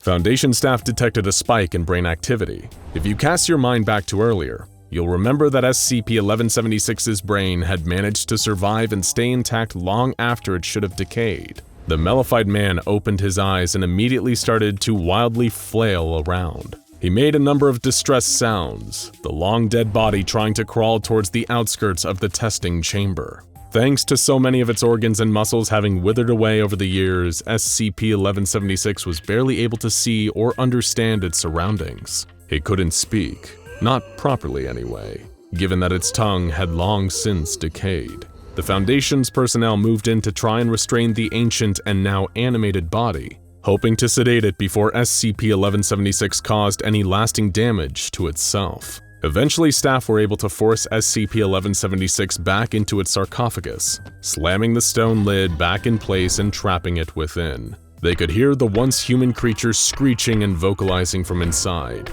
bashing against the inside of the stone coffin with its head and limbs. It took 3 whole hours of this for the mellified man to return to its usual state, by which time its ancient bones were fractured beyond repair. SCP-1176 is a sad tale of a man who had willingly given his life to be a source of healing for people in need. He allowed himself to be mellified, turning into a confection that could bring an end to famine. And yet somehow, this was corrupted and turned into something that spread fever and pestilence. For now, the mellified man sleeps, but his brain is still alive inside. While he might be asleep, he may never be able to rest. It had been a long day. Expeditions like this were normally tiring, but with the intense heat of the Egyptian sun bearing down on them, every minute felt like hours, and every hour a lifetime. Seth and Kayla were determined not to quit. They had traveled halfway around the world to get to this site, and they weren't about to let the elements stop them from uncovering the secrets they were searching for. The rumors had dated back centuries. Stories of a hidden tomb lost somewhere out in the desert. And as a likely pair of budding adventurer and an accomplished archaeologist, neither one of them could resist the chance to try and hunt down the tomb. If they could uncover it, they'd have one of the greatest archaeological finds of the century on their hands. Both Kayla and Seth would forever be remembered as the ones who discovered a supposedly unfindable ancient tomb. Having found their way to some ruins, the remains of a temple that had been all but razed to the ground, ravaged by the forces of time, Kayla and Seth had started searching for the tomb's entrance. The reason it had stayed uncovered for so long was the amount of sand that had covered it over the centuries, storms from the desert constantly rearranging the grains and piling on more. But right now, the skies were clear, and all they could do was keep digging, until, at long last, their shovels struck stone. Clearing a path to the entrance, Kayla flipped on a torch as she led her archaeologist friend down a flight of stairs carved into the stone. Seth followed her as they traversed further and further down, the air getting stale the deeper they went. The whole while there was a gnawing concern at the back of both of their minds that the rocky ceiling above could give way at any moment, trapping them both underground. But before each of them could voice their worry out loud, they arrived at a large stone door, left wide open about 20 meters beneath the surface. "Is this really it?" Kayla asked in disbelief. "It might be," Seth replied, the excitement in his voice like that of a kid on Christmas morning. Standing before them, beyond the threshold of the open entrance, was a chamber of stone. Its ceiling was secure, about 7 meters high, and the walls had been covered in hieroglyphics. Immediately, Seth shot over to the nearest wall, pulling a battered journal out of his bag to start to try to translate what had been written. While he was doing that, Kayla's attention fell over the rest of the room. For a tomb, there was a surprising lack of a sarcophagus, nor any other similar resting place for a body, with no signs that anyone else had already been here to remove one either. All there really was within was a few bowls, randomly placed around the chamber. Kayla's torchlight fell over one of the bowls, and she knelt down to take a closer look at its contents. It was filled with bread. They were all holding different foods: dates, figs, dried fish, and lentils. Of course, it wasn't uncommon for offerings to be left with the deceased during an ancient Egyptian burial. But strangely, none of these perishable foods seemed to have decayed in the centuries this tomb had been lost for. In fact, it all looked quite fresh, like it was still good enough to eat. Although the temptation to actually eat any of it quickly disappeared when Kayla reminded herself that, While it might not look it, the food down here had to have been hundreds, maybe thousands of years old, despite how perfectly preserved it appeared. I think I've got something, Seth called enthusiastically. There's definitely a story in these hieroglyphics. You sure we're in the right place? Kayla asked as she crossed the room to where her colleague was. For a tomb, it doesn't seem like anyone was ever buried here. I've got a theory, he replied. This place might be more of a metaphorical tomb. Right, that makes complete sense. Her sarcasm was unmistakable. Look here, he said, pointing to one of the drawings on the wall as he spoke. It depicted a figure laying dead in a square space. I think that's meant to be this room. Someone dies here, and then Seth's finger moved to another of the hieroglyphics, one that Kayla recognized. It showed a being with the body of a man and the head of a jackal, taking the dead figure down into the afterlife. This was Anubis, one of the ancient Egyptian gods associated with the afterlife. According to legends and other texts gathered from the pyramids in Giza, Anubis oversaw the process the Egyptians would perform to embalm their dead, preserving them for their trip to the next world. Anubis takes whoever they are to the judgment hall of the afterlife to be brought before, Seth explained, only to be cut off. Osiris, god of fertility, the afterlife, and the dead, Kayla interrupted. She had already spotted the next being depicted in the glyphs, a tall figure with a distinctive headpiece, holding a symbolic crook and flail. Oversaw resurrection, life, probably many other things. Yeah, he was a god with a few different hats, Seth attempted to joke. Well, just the same one hat he's always shown wearing. Also, technically not a hat, the atif was a type of crown, and so, hold on, Kayla interjected again. Didn't Osiris only bring the pharaohs in for judgment? Who was this person that died? I mean, the Egyptians never went to this amount of trouble for their average Joes, and the gods wouldn't pay them any mind unless they were important somehow. I'm not sure, Seth answered earnestly.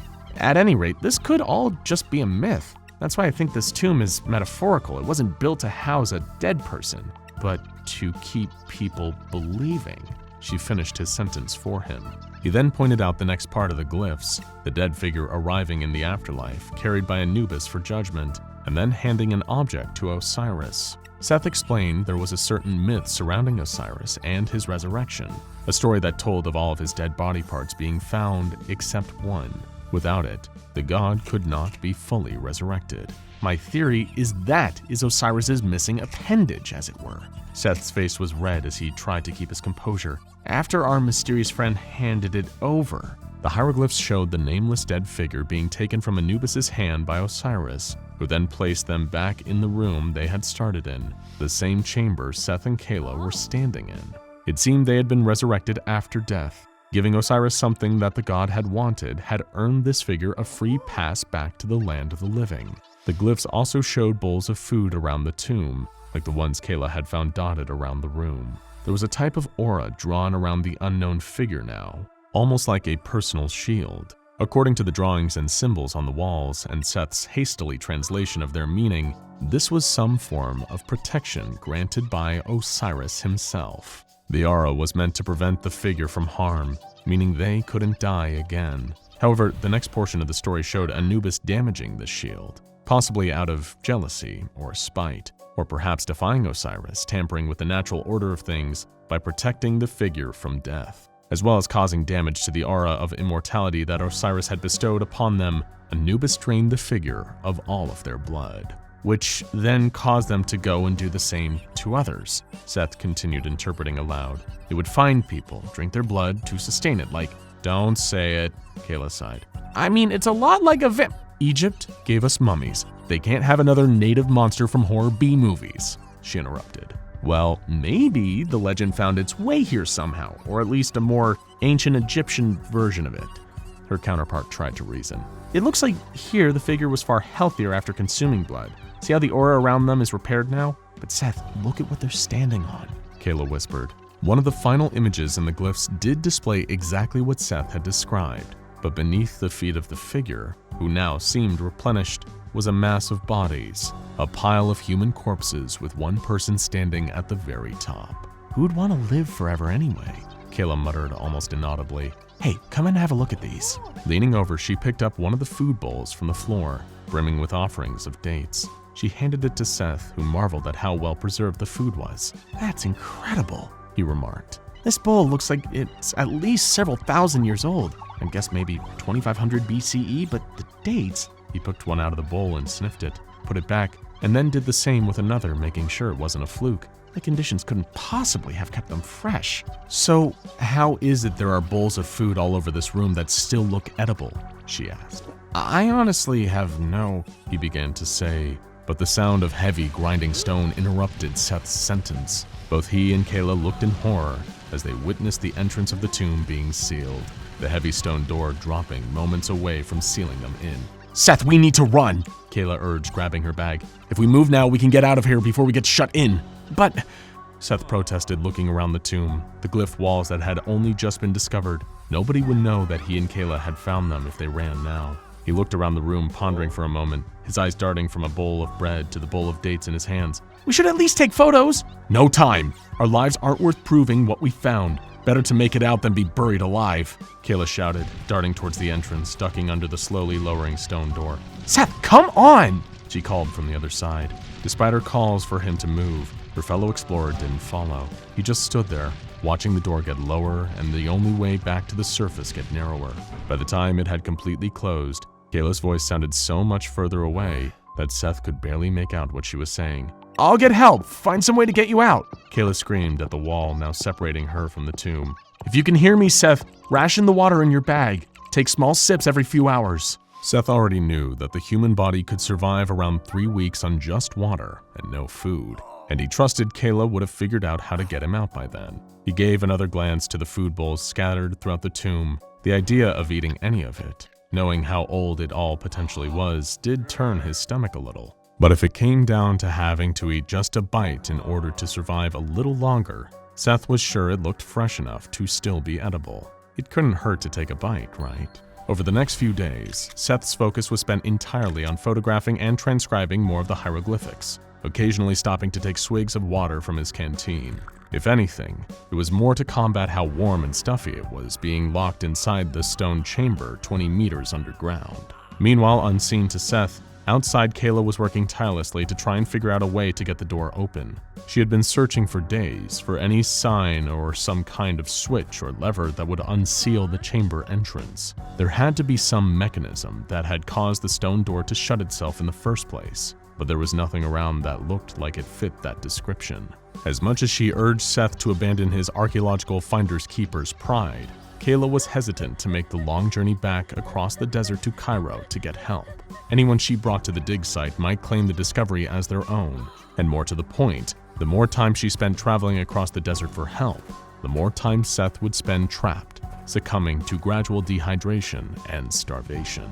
Little was Kayla aware, it was already too late. Seth hadn't been observing her warning about managing the amounts of water he was drinking, and pretty soon, his canteen was empty. He cursed himself, annoyed for being so involved in his discovery that he'd now potentially put his own life at risk. But then he remembered the food bowls. Kneeling down, he picked up the nearest one, the same bowl with all the dates in it. Shaking his head at the thought, he put them back down again. The longer he waited, the more Seth began to worry that maybe Kayla had abandoned him. And if she had, then he was faced with the inevitability that he would die down here, lost and forgotten in an ancient tomb underground. He couldn't help but find something ironic about the whole thing. He was going to die in a tomb whose walls told the tale of a dead person being brought back to life. Maybe in a few hundred years, more archaeologists would find this buried room and think he was the one the tomb had been constructed for. Even trying to put an ironic spin on things wasn't enough to give Seth much peace when staring down the possibility he might not see the sun and walk above ground again. And getting closer to death is what made him want to avoid it, tempting him towards the bowls of food. Every time he tried to remind himself not to touch any of it, the pain in his stomach swelled, even greater, reminding him of his own hunger. With no clear view of the sky, Seth had little clue just how many days he'd been trapped in the tomb, although he was sure it was approaching the day 4 threshold. He couldn't survive much longer beyond that point without eating. As the days dragged on, he abandoned his research and note-taking. It was impossible to focus on translating hieroglyphics when he was in so much pain, aching from the heat and having no food or water, exhaustion causing him to pass out, his body trying to conserve its already limited reserves of energy. Eventually, Seth started trying to rationalize eating at least a date or two. The food hadn't decomposed or rotted at all. Even introducing air from outside when the tomb was first opened hadn't changed the state of any of it at all. Not the dates, nor the bread, or the fish. It still looked fresh and edible, and after God knows how long without eating, it was beginning to look all the more appealing to the starving archaeologist. Who cares if it had been there for 1,000 years or longer?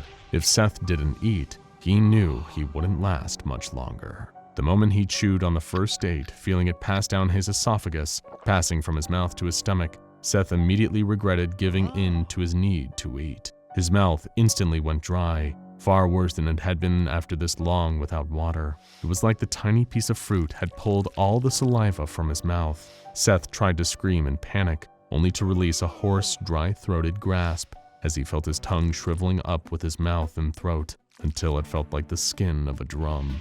But it didn't stop there. It only got worse. Seth stared in horror at his own arms, the blue veins that ran underneath his skin rapidly draining away. His forearms and biceps shrunk, muscle and sinew shriveling like his body had been left in a water evaporator. All the while, the pain of having his entire physical form being reshaped was pure agony.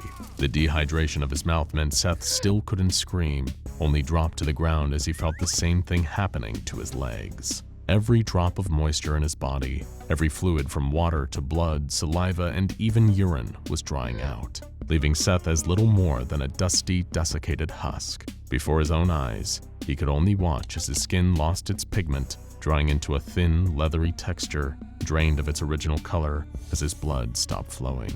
Outside, Kayla had been coming back to the tomb's sealed door every day and would stay until the late hours of the evening. She tried digging down from the surface to reach the chamber where Seth had been trapped, but it was too far underground. There was no sign of any way to move or reopen the stone door. That is, until she heard the heavy grinding of it opening on its own.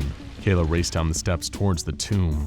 It had been 5 whole days since she and Seth got separated, and he'd need food and medical attention. Sprinting into the dark tunnel, she arrived just in time to see the entrance reopening, expecting to see Seth standing on the other side as the stone door lifted. What she saw instead was a nightmare. It looked like a corpse, an ancient and decomposing dead body. Kayla had seen plenty entombed in sarcophagi on her many travels exploring ancient ruins around the world, but she had never seen one standing up. It was still breathing, a wheezing, raspy sound escaping its mouth. Its skin looked almost brittle, as if it was stretched too thin, almost see-through enough to show off the bones underneath. The upright corpse's face was all wrong, too. Sunken cheeks and eye sockets deeper than they should have been. It looked so different that it wasn't until Kayla shone her flashlight on its drained face that she recognized who it was. Seth. He lunged at her immediately, racing towards her, snarling with his dry, desiccated mouth. Kayla turned and ran as he came after her, bony fingers swiping at her clothes. Her flashlight gripped in her hand was all but useless as she sprinted back the way she'd come, swinging back and forth in her arm, barely illuminating much of the cavern that led to the tomb. The whole while she was running from it, she could hear the wheezing behind of Seth behind her, terrified of whatever he had become and why he was chasing her. Then she saw it, the stairs, her one shot at getting out and getting away. If she could make it to the surface, she could put some more distance between herself and the drained, dehydrated corpse. All she had to do was make it up.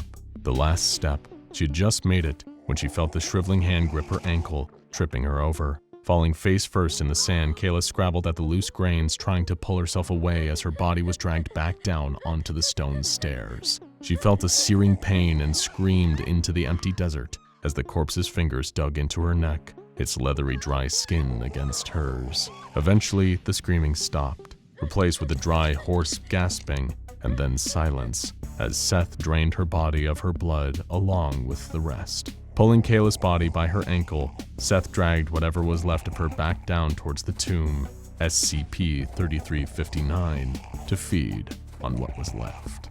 Qinghai Lake. The largest lake in China is one of the most secure locations the SCP Foundation has ever taken control of. All available military assets have been gathered at the site, including 3 of the most elite mobile task force units with experimental weaponry. SCP-4290 must not be allowed to open, and the site has been surrounded by nuclear mines and targeted with the Dagaz Break orbital strike system. The perimeter cannot be breached. even if it means the complete annihilation of the entire area.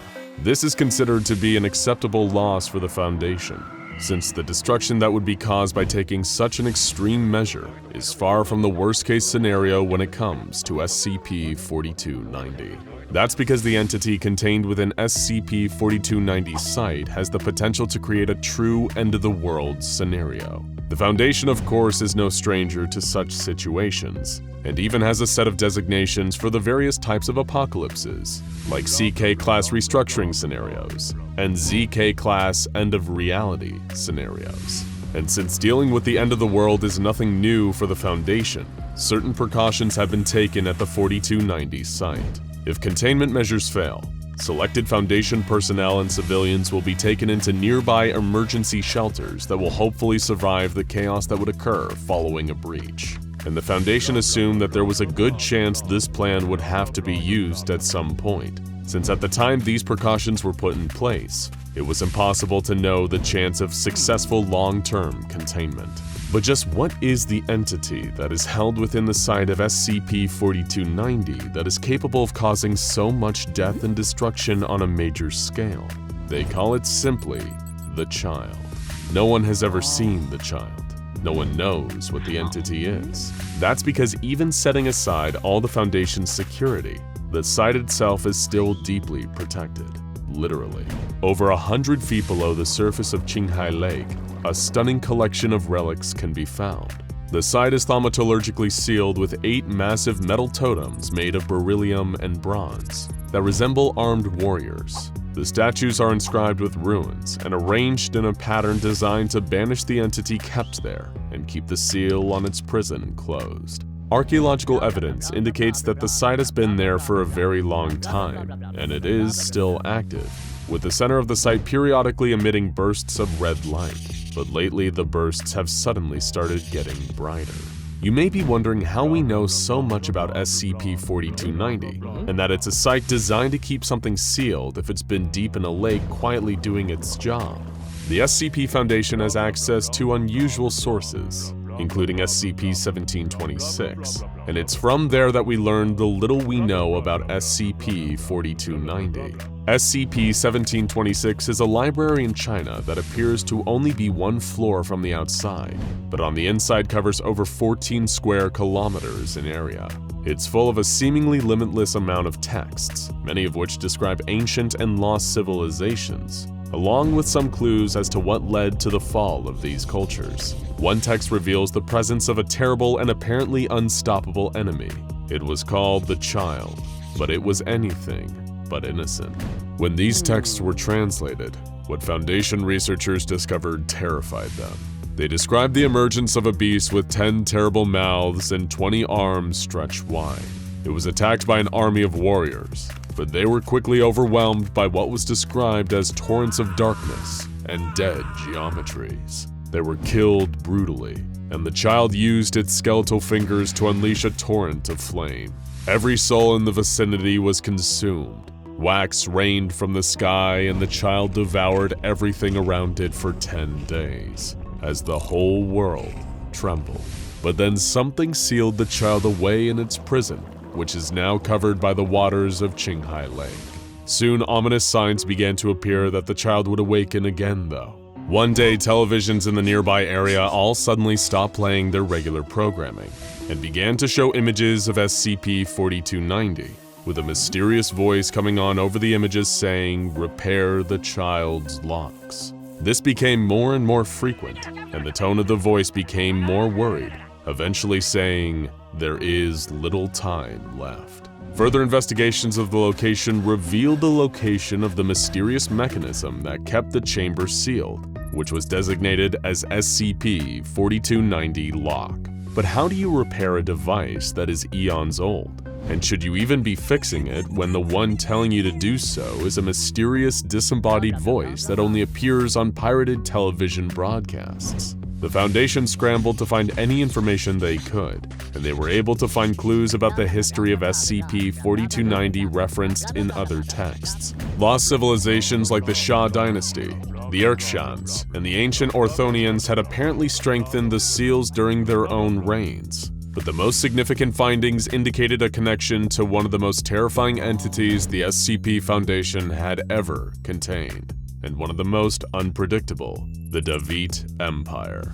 This mysterious warlike civilization has only been known through one source, SCP-140, a single hard copy book titled A Chronicle of Devas. This is a strange, anomalous book that is written in blood and is able to add more pages spontaneously to itself whenever it comes in contact with any fluid that can be used for writing, but seems to especially prefer human blood.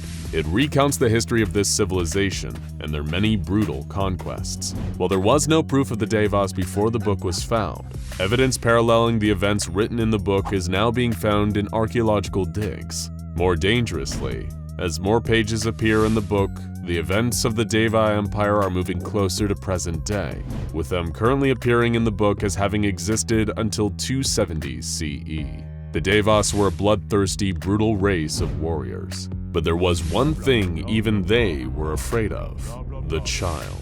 The Devas had performed the last successful ritual of sacrifice needed to strengthen the lock not long before their currently described destruction, and the book contained enough detail to recreate the ritual. But SCP researchers would find that performing it would not be for the faint of heart. The ritual required 3 human cadavers, not a problem for an organization that's normal day-to-day operation results in the loss of multiple lives, and the live heart of an angel.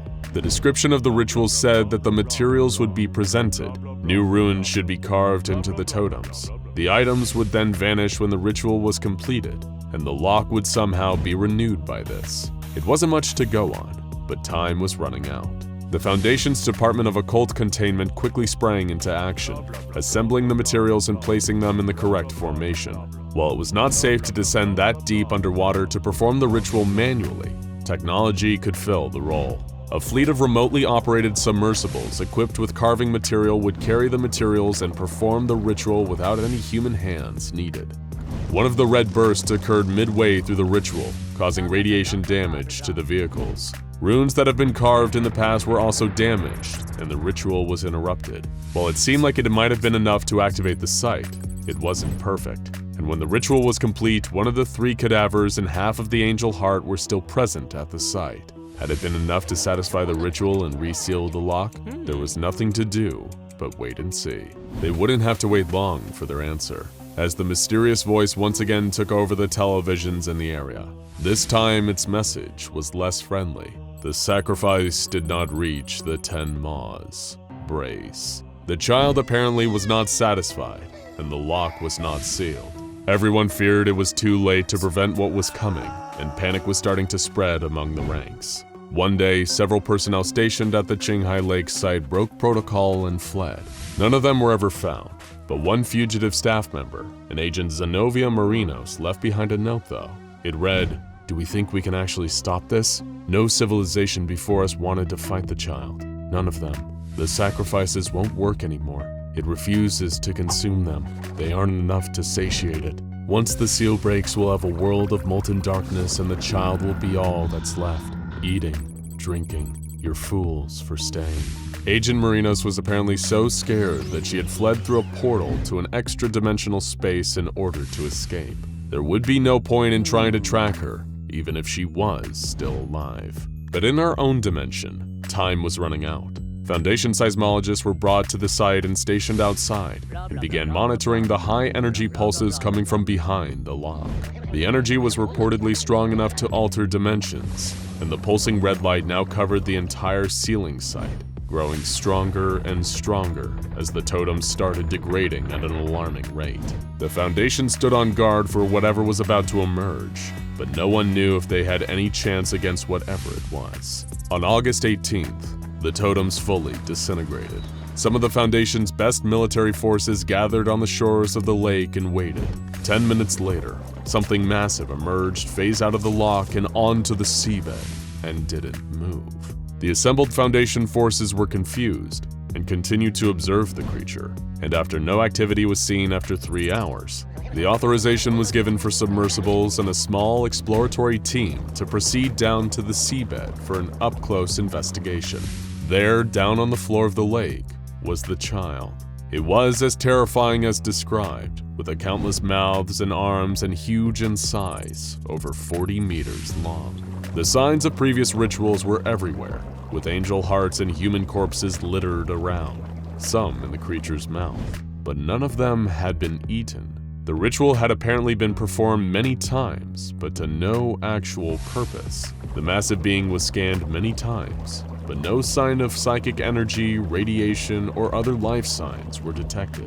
The child was dead, and it had apparently been so for a very, very long time. Once the area had been cleared, teams were brought in to investigate the body in person and perform an autopsy on site. No explanation of what exactly this creature had been or what its origins were has ever been discovered, but they did get answers for when it died. The time of death was roughly 9,000 years ago, not long after its initial sealing. The cause of death was discovered too. The child destroyer of worlds and scourge of countless civilizations had died from malnutrition. Whatever this thing had been sealed away and had died from hunger not long after. One civilization after another had continued to perform the rituals to keep it sealed, never aware that it was no longer a threat. With this new discovery, SCP-4290 was reclassified as neutralized, but the child taught us all a valuable lesson about being prepared for potential world-ending scenarios. And the Foundation continues to stand on alert for any more entities from the distant past that may pose a threat today.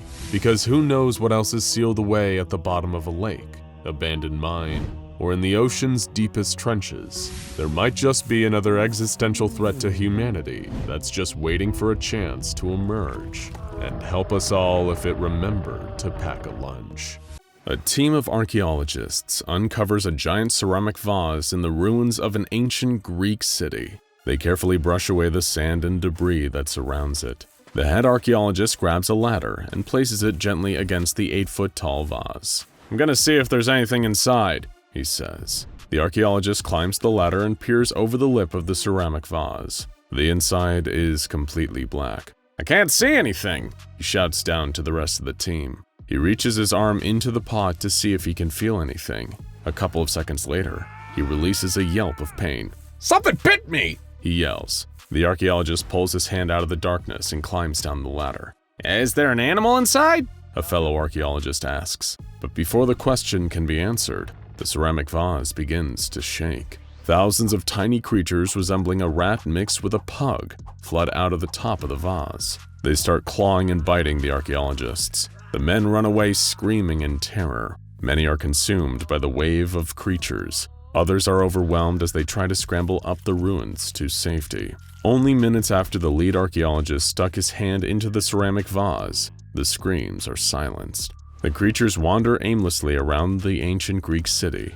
The SCP Foundation hears of the incident and sends a team to investigate. They classify the anomalous vase as SCP-019. When they arrive on the scene, the thousands of creatures that were manifested from the vase are found dead. These entities are designated SCP-019-2 and incinerated before any tourists visiting the archaeological site see the corpses. The extraction team examines the vase itself. It seems like a normal, although very large, ceramic from antiquity. The scientists put in charge of securing SCP-019 are Dr. Light and Dr. Vox. "Be careful," Light says. "We don't know what the connection is between the vase and these creatures. It seems as if they came out of it, but our instruments aren't detecting anything inside and there's no way they could have all fit into that thing anyway." Dr. Vox, who is closely examining the vase, comes to the same conclusion. They take a step back as the extraction team prepares to put ropes in place to move SCP-019.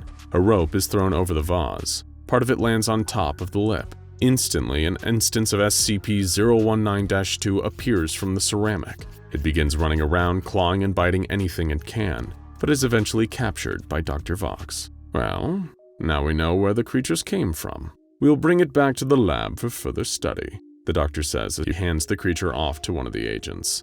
The ropes are secured and the team begins to move the vase, but with every moment, another SCP-019-2 instance appears from the artifact. "This is gonna get really annoying," says Dr. Light. "Let's put the whole damn thing in a mobile containment chamber and let those little creatures run on top of each other rather than us chasing them around." "Agreed," replies Vox. A containment pod is brought in.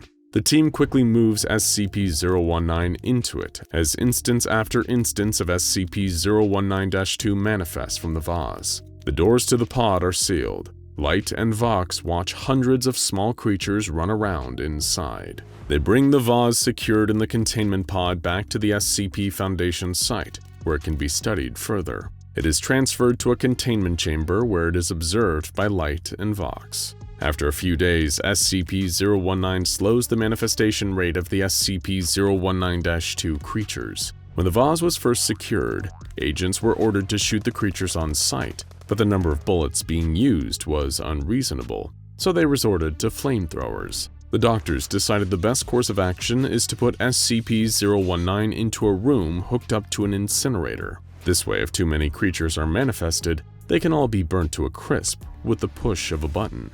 Dr. Vox can't help but think that this must have been what Captain Kirk felt like on the Starship Enterprise when it became infested with tribbles. Eventually, it is discovered that as long as SCP-019 is kept at 0 degrees Celsius and no one goes near it, the object only manifests one creature per hour. This is much easier to manage than the hordes of SCP-019-2 instances that came out of the vase previously.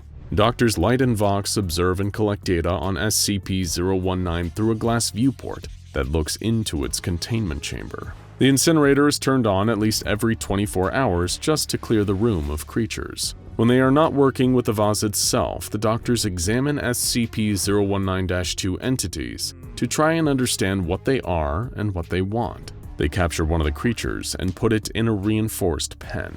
Light and Vox provide the specimen with live chickens for food and as much water as the creature can drink. The noises that SCP-019-2 makes sounds like muffled sets of words. When linguists are brought in, they determine that the vocalizations are phonetically similar to ancient Hellenic languages. This is consistent with what was spoken at the ancient Greek city, where the ceramic vase was found. The doctors gave the specimen a series of puzzles to solve. It can make its way through a maze to find a piece of chicken, but when it is given opportunities to show its sentience, SCP-019-2 always falls short.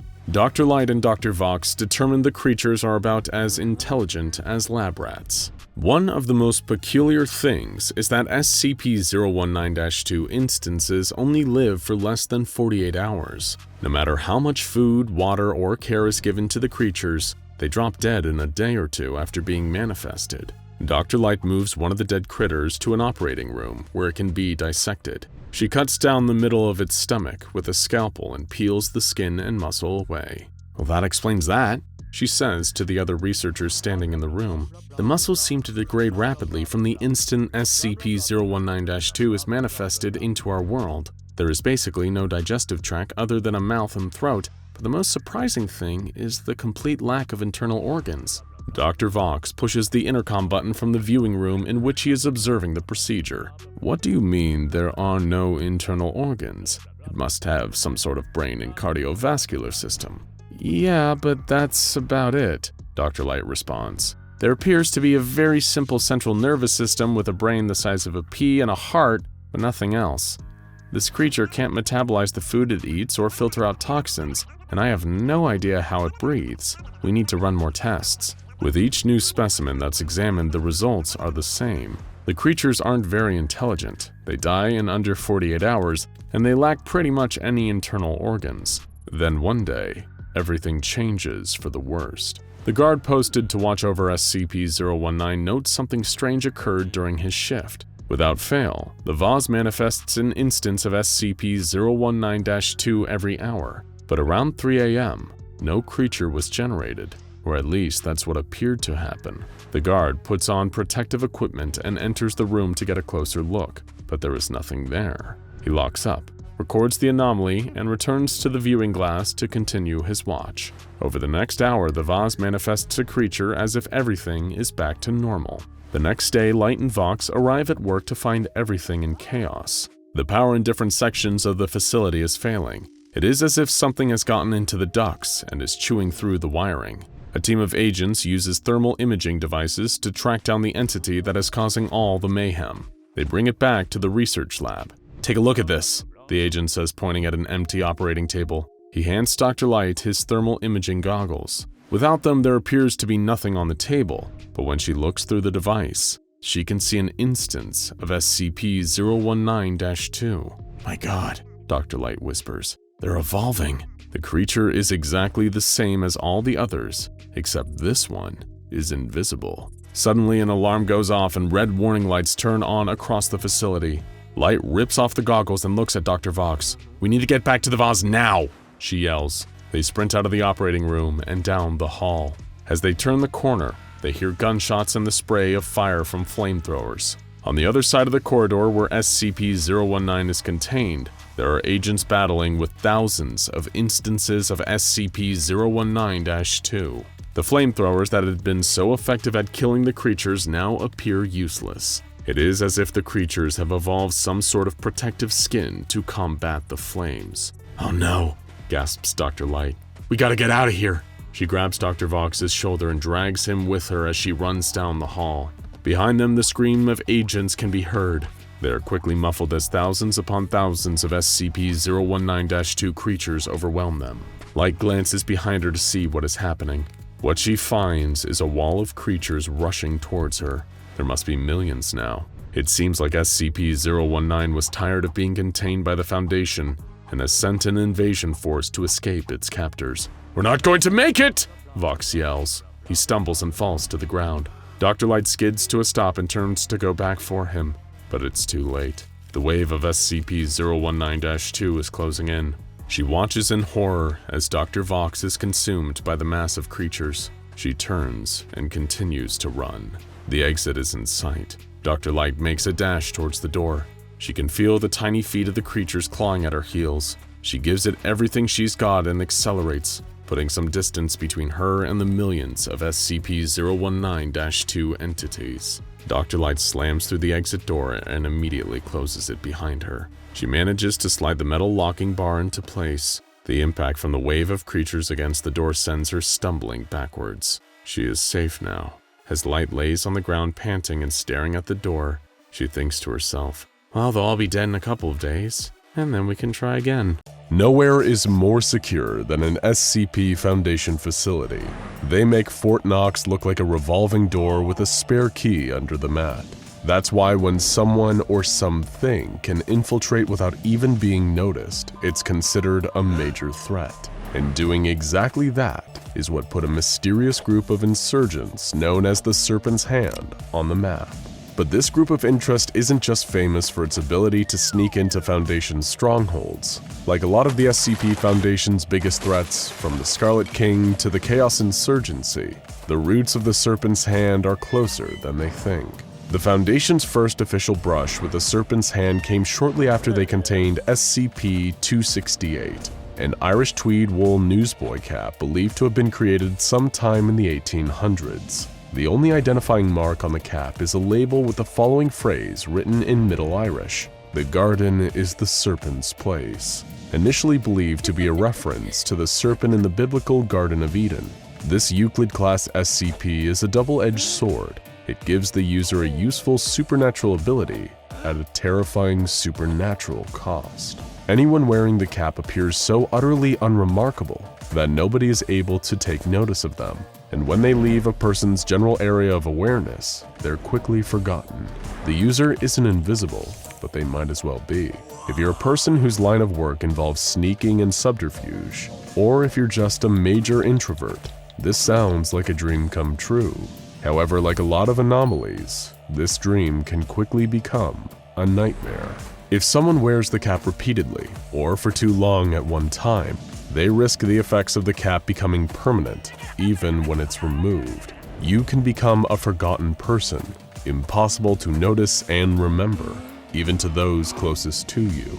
Why anyone would want such a fate is a mystery, so it came as a surprise to the Foundation when the hat suddenly disappeared from secure containment, replaced by a note reading, "Thanks, I needed my hat back, LS." Who was this mysterious LS? And was the anomaly truly theirs prior to containment? Scientists, security officials, and administrators hoped this would be an isolated incident, but LS was far from done. And even worse for the Foundation, LS was now armed with a perfect anomalous tool to make their next containment breach even smoother. The next incident was known as Security Breach Incident X-23 and was committed against the extremely valuable Site-19, the largest Foundation site there is. Most humiliating of all for the Foundation security team working there, security footage indicated that LS simply strolled into the base without being noticed. SCP-268 was working wonders. This time LS had a new target, SCP-914, an anomalous machine also known as the Clockworks. This machine, originally tested by the famously emotionalist Dr. Charles Gears, has the ability to refine any object placed into its chambers into a greater version of their original selves, often with strange and anomalous results. You can probably see why someone wanting to utilize anomalies for their own gain would take such a keen interest in this one. LS breezed past the guards, inexplicably destroyed the file for SCP-407, a taped song that causes unchecked cellular growth, and made their way towards 914. Unfortunately, a researcher who was working on 914 was murdered by LS during the breach. We have no idea what they did with 914. Perhaps they refined 268 to act as an even more effective stealth tool, without its unpleasant side effects. Maybe they made the daring move of refining themselves. We'll never know.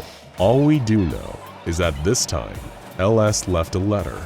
It was long, rambling, and philosophical, with no incriminating information that could be used to identify the mysterious figure. They signed off the letter with, "I leave you with one final truth. The garden is the Serpent's place. The divinities of fear and order who come to walk in the cool evening air are only visitors. Do not fail to see the evil hiding in the light, nor the aromatic beauty of the palest flower of darkness. Signed sincerely, LS."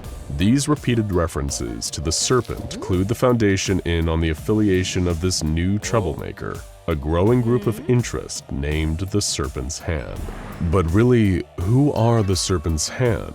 What do they want? What is their connection to other active groups of interest, like the Chaos Insurgency and the Global Occult Coalition?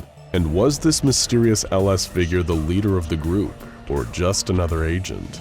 These were all the questions on the minds of the Foundation's best and brightest tactical thinkers, but the answers didn't come easy.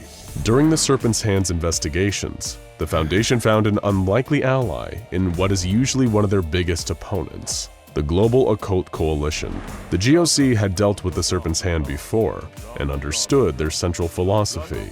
Whereas the Foundation and the GOC were both committed to acting in secret and maintaining a sense of normality, the Serpent's Hand wanted the exact opposite. They wanted to destroy the secrecy around the anomalous and supernatural and reveal the existence of it all to the general public. While the Foundation and the GOC think this is crazy, the Serpent's Hand aren't just insane architects who want to unleash chaos across the world. In fact, they actually have some pretty interesting points. The Serpent's Hand acknowledges that the supernatural can be dangerous, but much like natural disasters and crime, will the public benefit from not knowing about them? Members of the Serpent's Hand also fight for the rights of non-violent anomalous entities, particularly sentient and sapient beings. They find the Foundation's habit of containing them and the GOC's habit of killing them barbaric, and will openly use and collaborate with anomalies to further their goals. Like how LS is a keen operator of 268 for their infiltration missions. At least 177 individuals belonging to the Serpent's Hand have been identified, many of which who have actively performed raids on Foundation sites across the globe. It was a mystery to the Foundation how such a small number of members could run rings around them, and seemingly be everywhere at once, until a revelation was delivered by the Global Occult Coalition.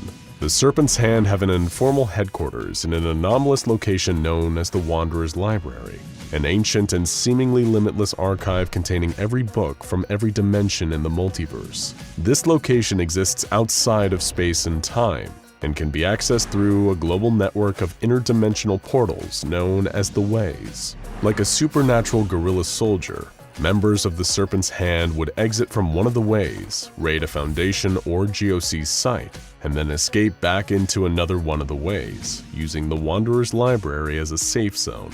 The library was a convenient way to access and steal from sites worldwide with impunity, increasing their stock of anomalous items and beings each time. While performing raids and stealing anomalies feel like textbook Chaos Insurgency behavior, the Serpent's Hand have an extremely frosty relationship with the Insurgency too, often seeing them as greedy, erratic, and short-sighted. The Serpent's Hand has a series of catchy nicknames for its various foes. It refers to the Foundation as the Jailers, the GOC as the Bookburners, and the Chaos Insurgency as the Madmen.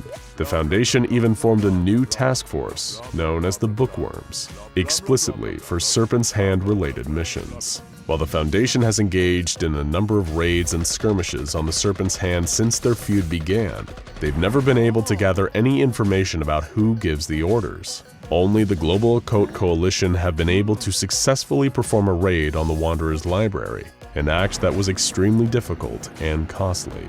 It also earned the GOC a spot as the Serpent's Hand's public enemy #1, a role the Foundation isn't eager to take from them.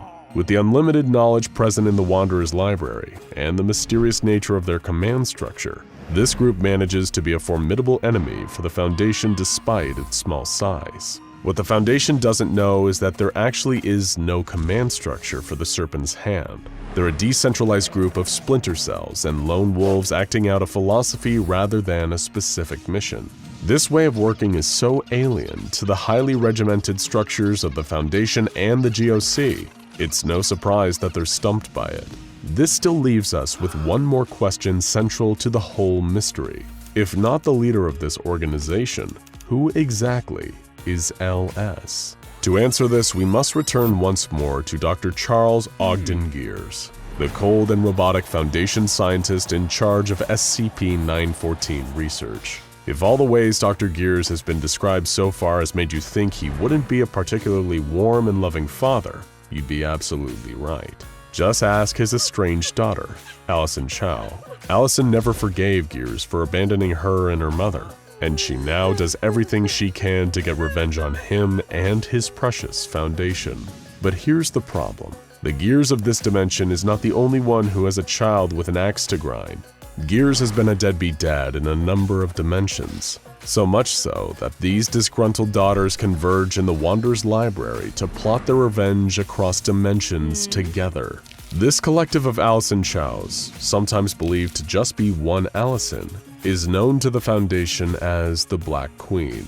However, they themselves more commonly refer to their daughter support group turned terrorist organization as the Little Sisters, or, if you'd prefer, the abbreviation LS. While the Serpent's Hand has no leader, the Little Sisters are some of its most devoted and dangerous warriors. They're intelligent, coordinated, and, due to their obsession with Dr. Gears, personally invested in hitting the Foundation where it hurts. After all, that's what the Serpent's Hand is all about. Striking out against the oppressors who keep a stranglehold on the truth, throwing off the chains imposed by the Foundation, and the violence visited upon anomalies by the Global Occult Coalition. If the Serpent's Hand gets their way, one day there may be a glorious world where humans and anomalies knowingly coexist. It is a nice thing to imagine, utopian even. But the Foundation's greatest concern about the Serpent's Hand isn't that they're evil, it is that they're naive. While the Serpent's Hand don't wish to usher in the apocalypse, it doesn't mean they won't by complete accident. Their kindness and understanding towards anomalies may one day make them a perfect band of useful idiots for an entity with far darker intentions. And one day, they may just release something that would really be better locked away. Oh, hello there. We didn't expect to see you today. Is this thing on? Well, if you're here, I suppose it's because you want to hear about an anomaly. So which one will it be today? Well, that's strange. SCP-2439? That one's nothing. No, not like a pattern screamer such as SCP-000 or SCP-3930, where it's literally a conscious manifestation existing between torturous layers of nothingness. Or SCP-055, the anti-meme, where there is something in there, but it's just impossible to remember or articulate. I mean, it's literally just an empty designation. We haven't allocated an anomaly to that number yet, so I suppose this is just going to be a really short video. Well, that was easy. What now? Seen any good movies lately? You know, I was in the Site 19 break room the other day and Dr. Bright recommended me a great one called... Okay, this thing on? Good. Looks like we're up and running. First things first, if you ain't a D-class, click off this video right now. Don't watch a second more, understood? Because if you ain't a D-class and you keep watching, you're putting yourself in a whole world of danger, you got that? This is a video for my boys, gals, and other pals in D-class only. If you tell anyone else about this, you're liable to get shivved. Remember, we got here for a reason, and it ain't cause we love making daisy chains and friendship bracelets so much. Alright, just the D-classes left? Okay, good. Yeah, let's talk about SCP-2439. Of course, it wasn't always SCP-2439. We had to get real creative with the designations, you see, because the eggheads and brainiacs up top ain't supposed to know about this. Not if we want the human race to survive, that is. We used to call it SCP-739 until that spot got taken by some goofy box full of mirrors. Then it was SCP-1648 for a while, until that spot got taken by a pair of Jim Henson-looking freaks. So now it's SCP-2439, and if we're lucky, this whole operation will last long enough to see it get reallocated again. Disgraced researchers get demoted to D-class with the rest of us all the time, so they're the ones keeping us in the know about which slots are available for this nasty customer. We guess this thing is Keter, assuming Keter means bad. Beats the hell out of me, honestly. The only surviving file on this thing has been scratched into the wall out of the camera's view by me and my associates here in the containment chamber of SCP... Well, you're already here, I don't need to tell you that. The lamp that oozes all that nasty gross slime that schmucks like us need to keep mopping up. Look, it ain't glamorous work, but it beats the hell out of getting fed ass first to that lizard that they keep in the basement. You see, our containment procedures are really simple. Normally, they only send D-classes into this nasty little room so you don't got too much to worry about. But if they ever send anyone else who ain't a D-class, whether it's a guard, a researcher, or even a site director, you get your hands on that SOB and beat him to death as soon as you can. I ain't kidding.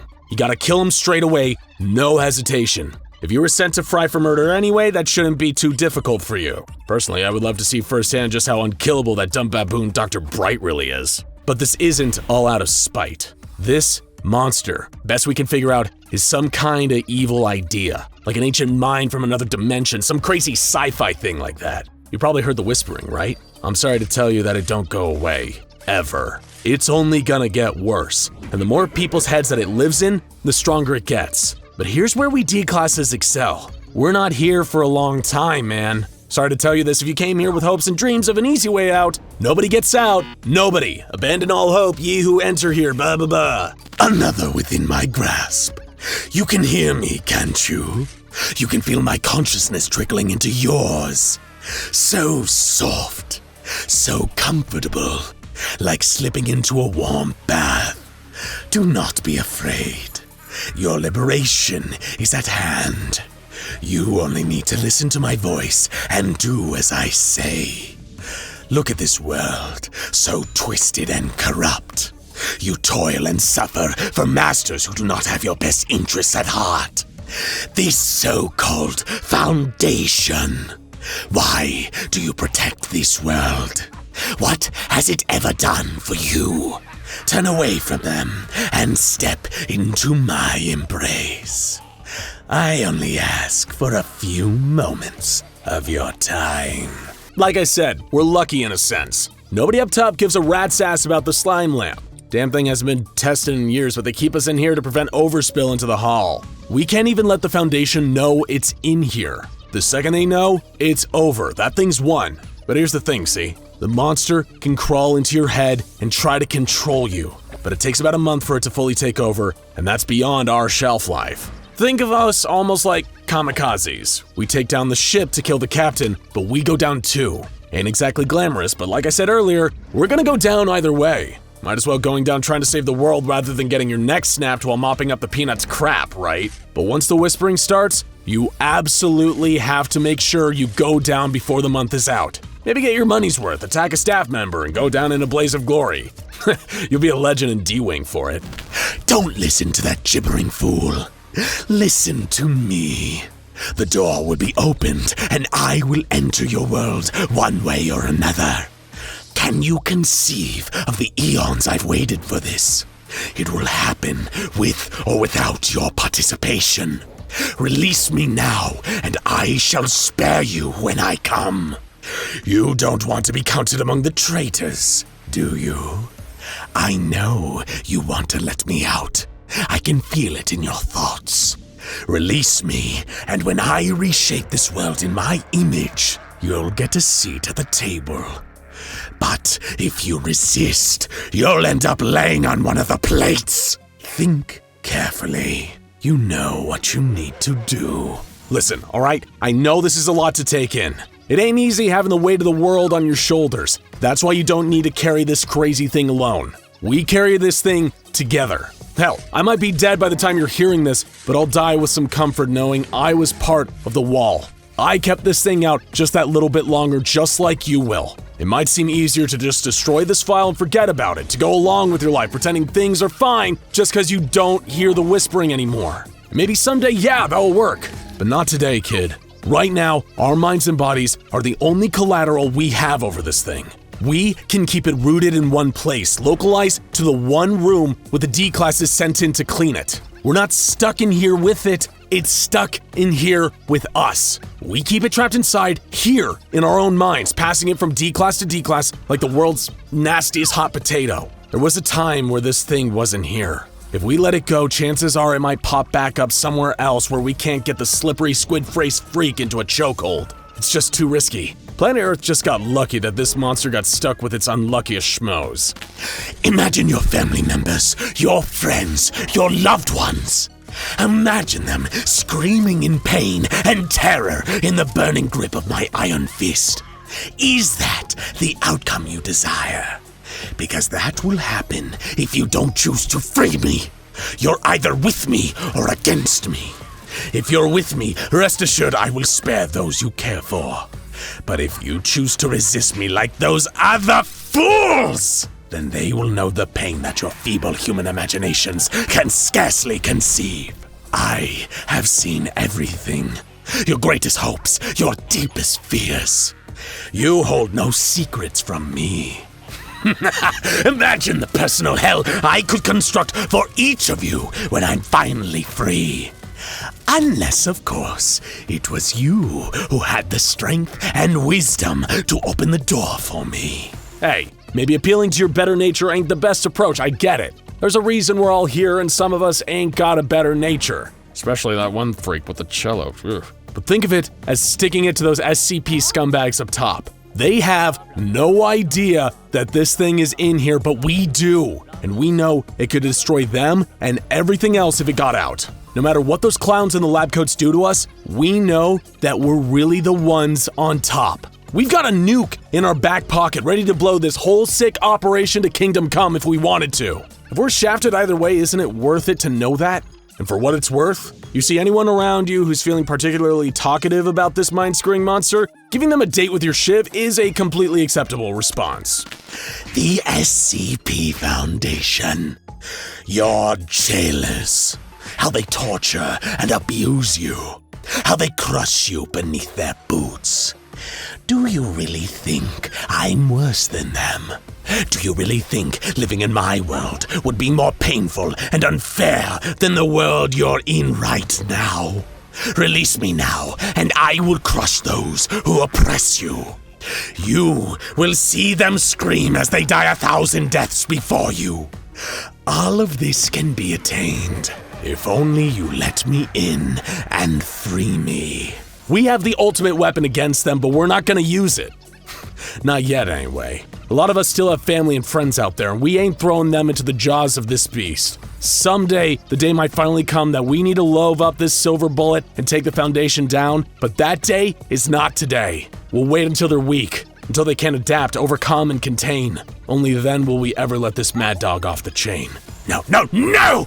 I will not fail! They will fail! Today is the day! Now is the time to make your choice! Oh, and if that eldritch freak is listening right now, know this. You can kiss our D-class asses, Squidface. We may be worthless, but we're more than enough to stop you at the door. We're more than just expendables. We're the Pandora Force. Welcome aboard, pal. And honestly, I think it was the best performance of Brad Pitt's career. Oh, look at me, just prattling on. Seems I've done it for a whole video. Time flies when you're having fun. It's kind of nice that there isn't any anomaly that goes by SCP-2439. gives us Foundation scientists some well-earned time to kick back and relax. And don't we all deserve a break now and then? Now go check out the Lost SCP SCP-000 and SCP-426 I Am a Toaster for anomalies that'll really mess with your head.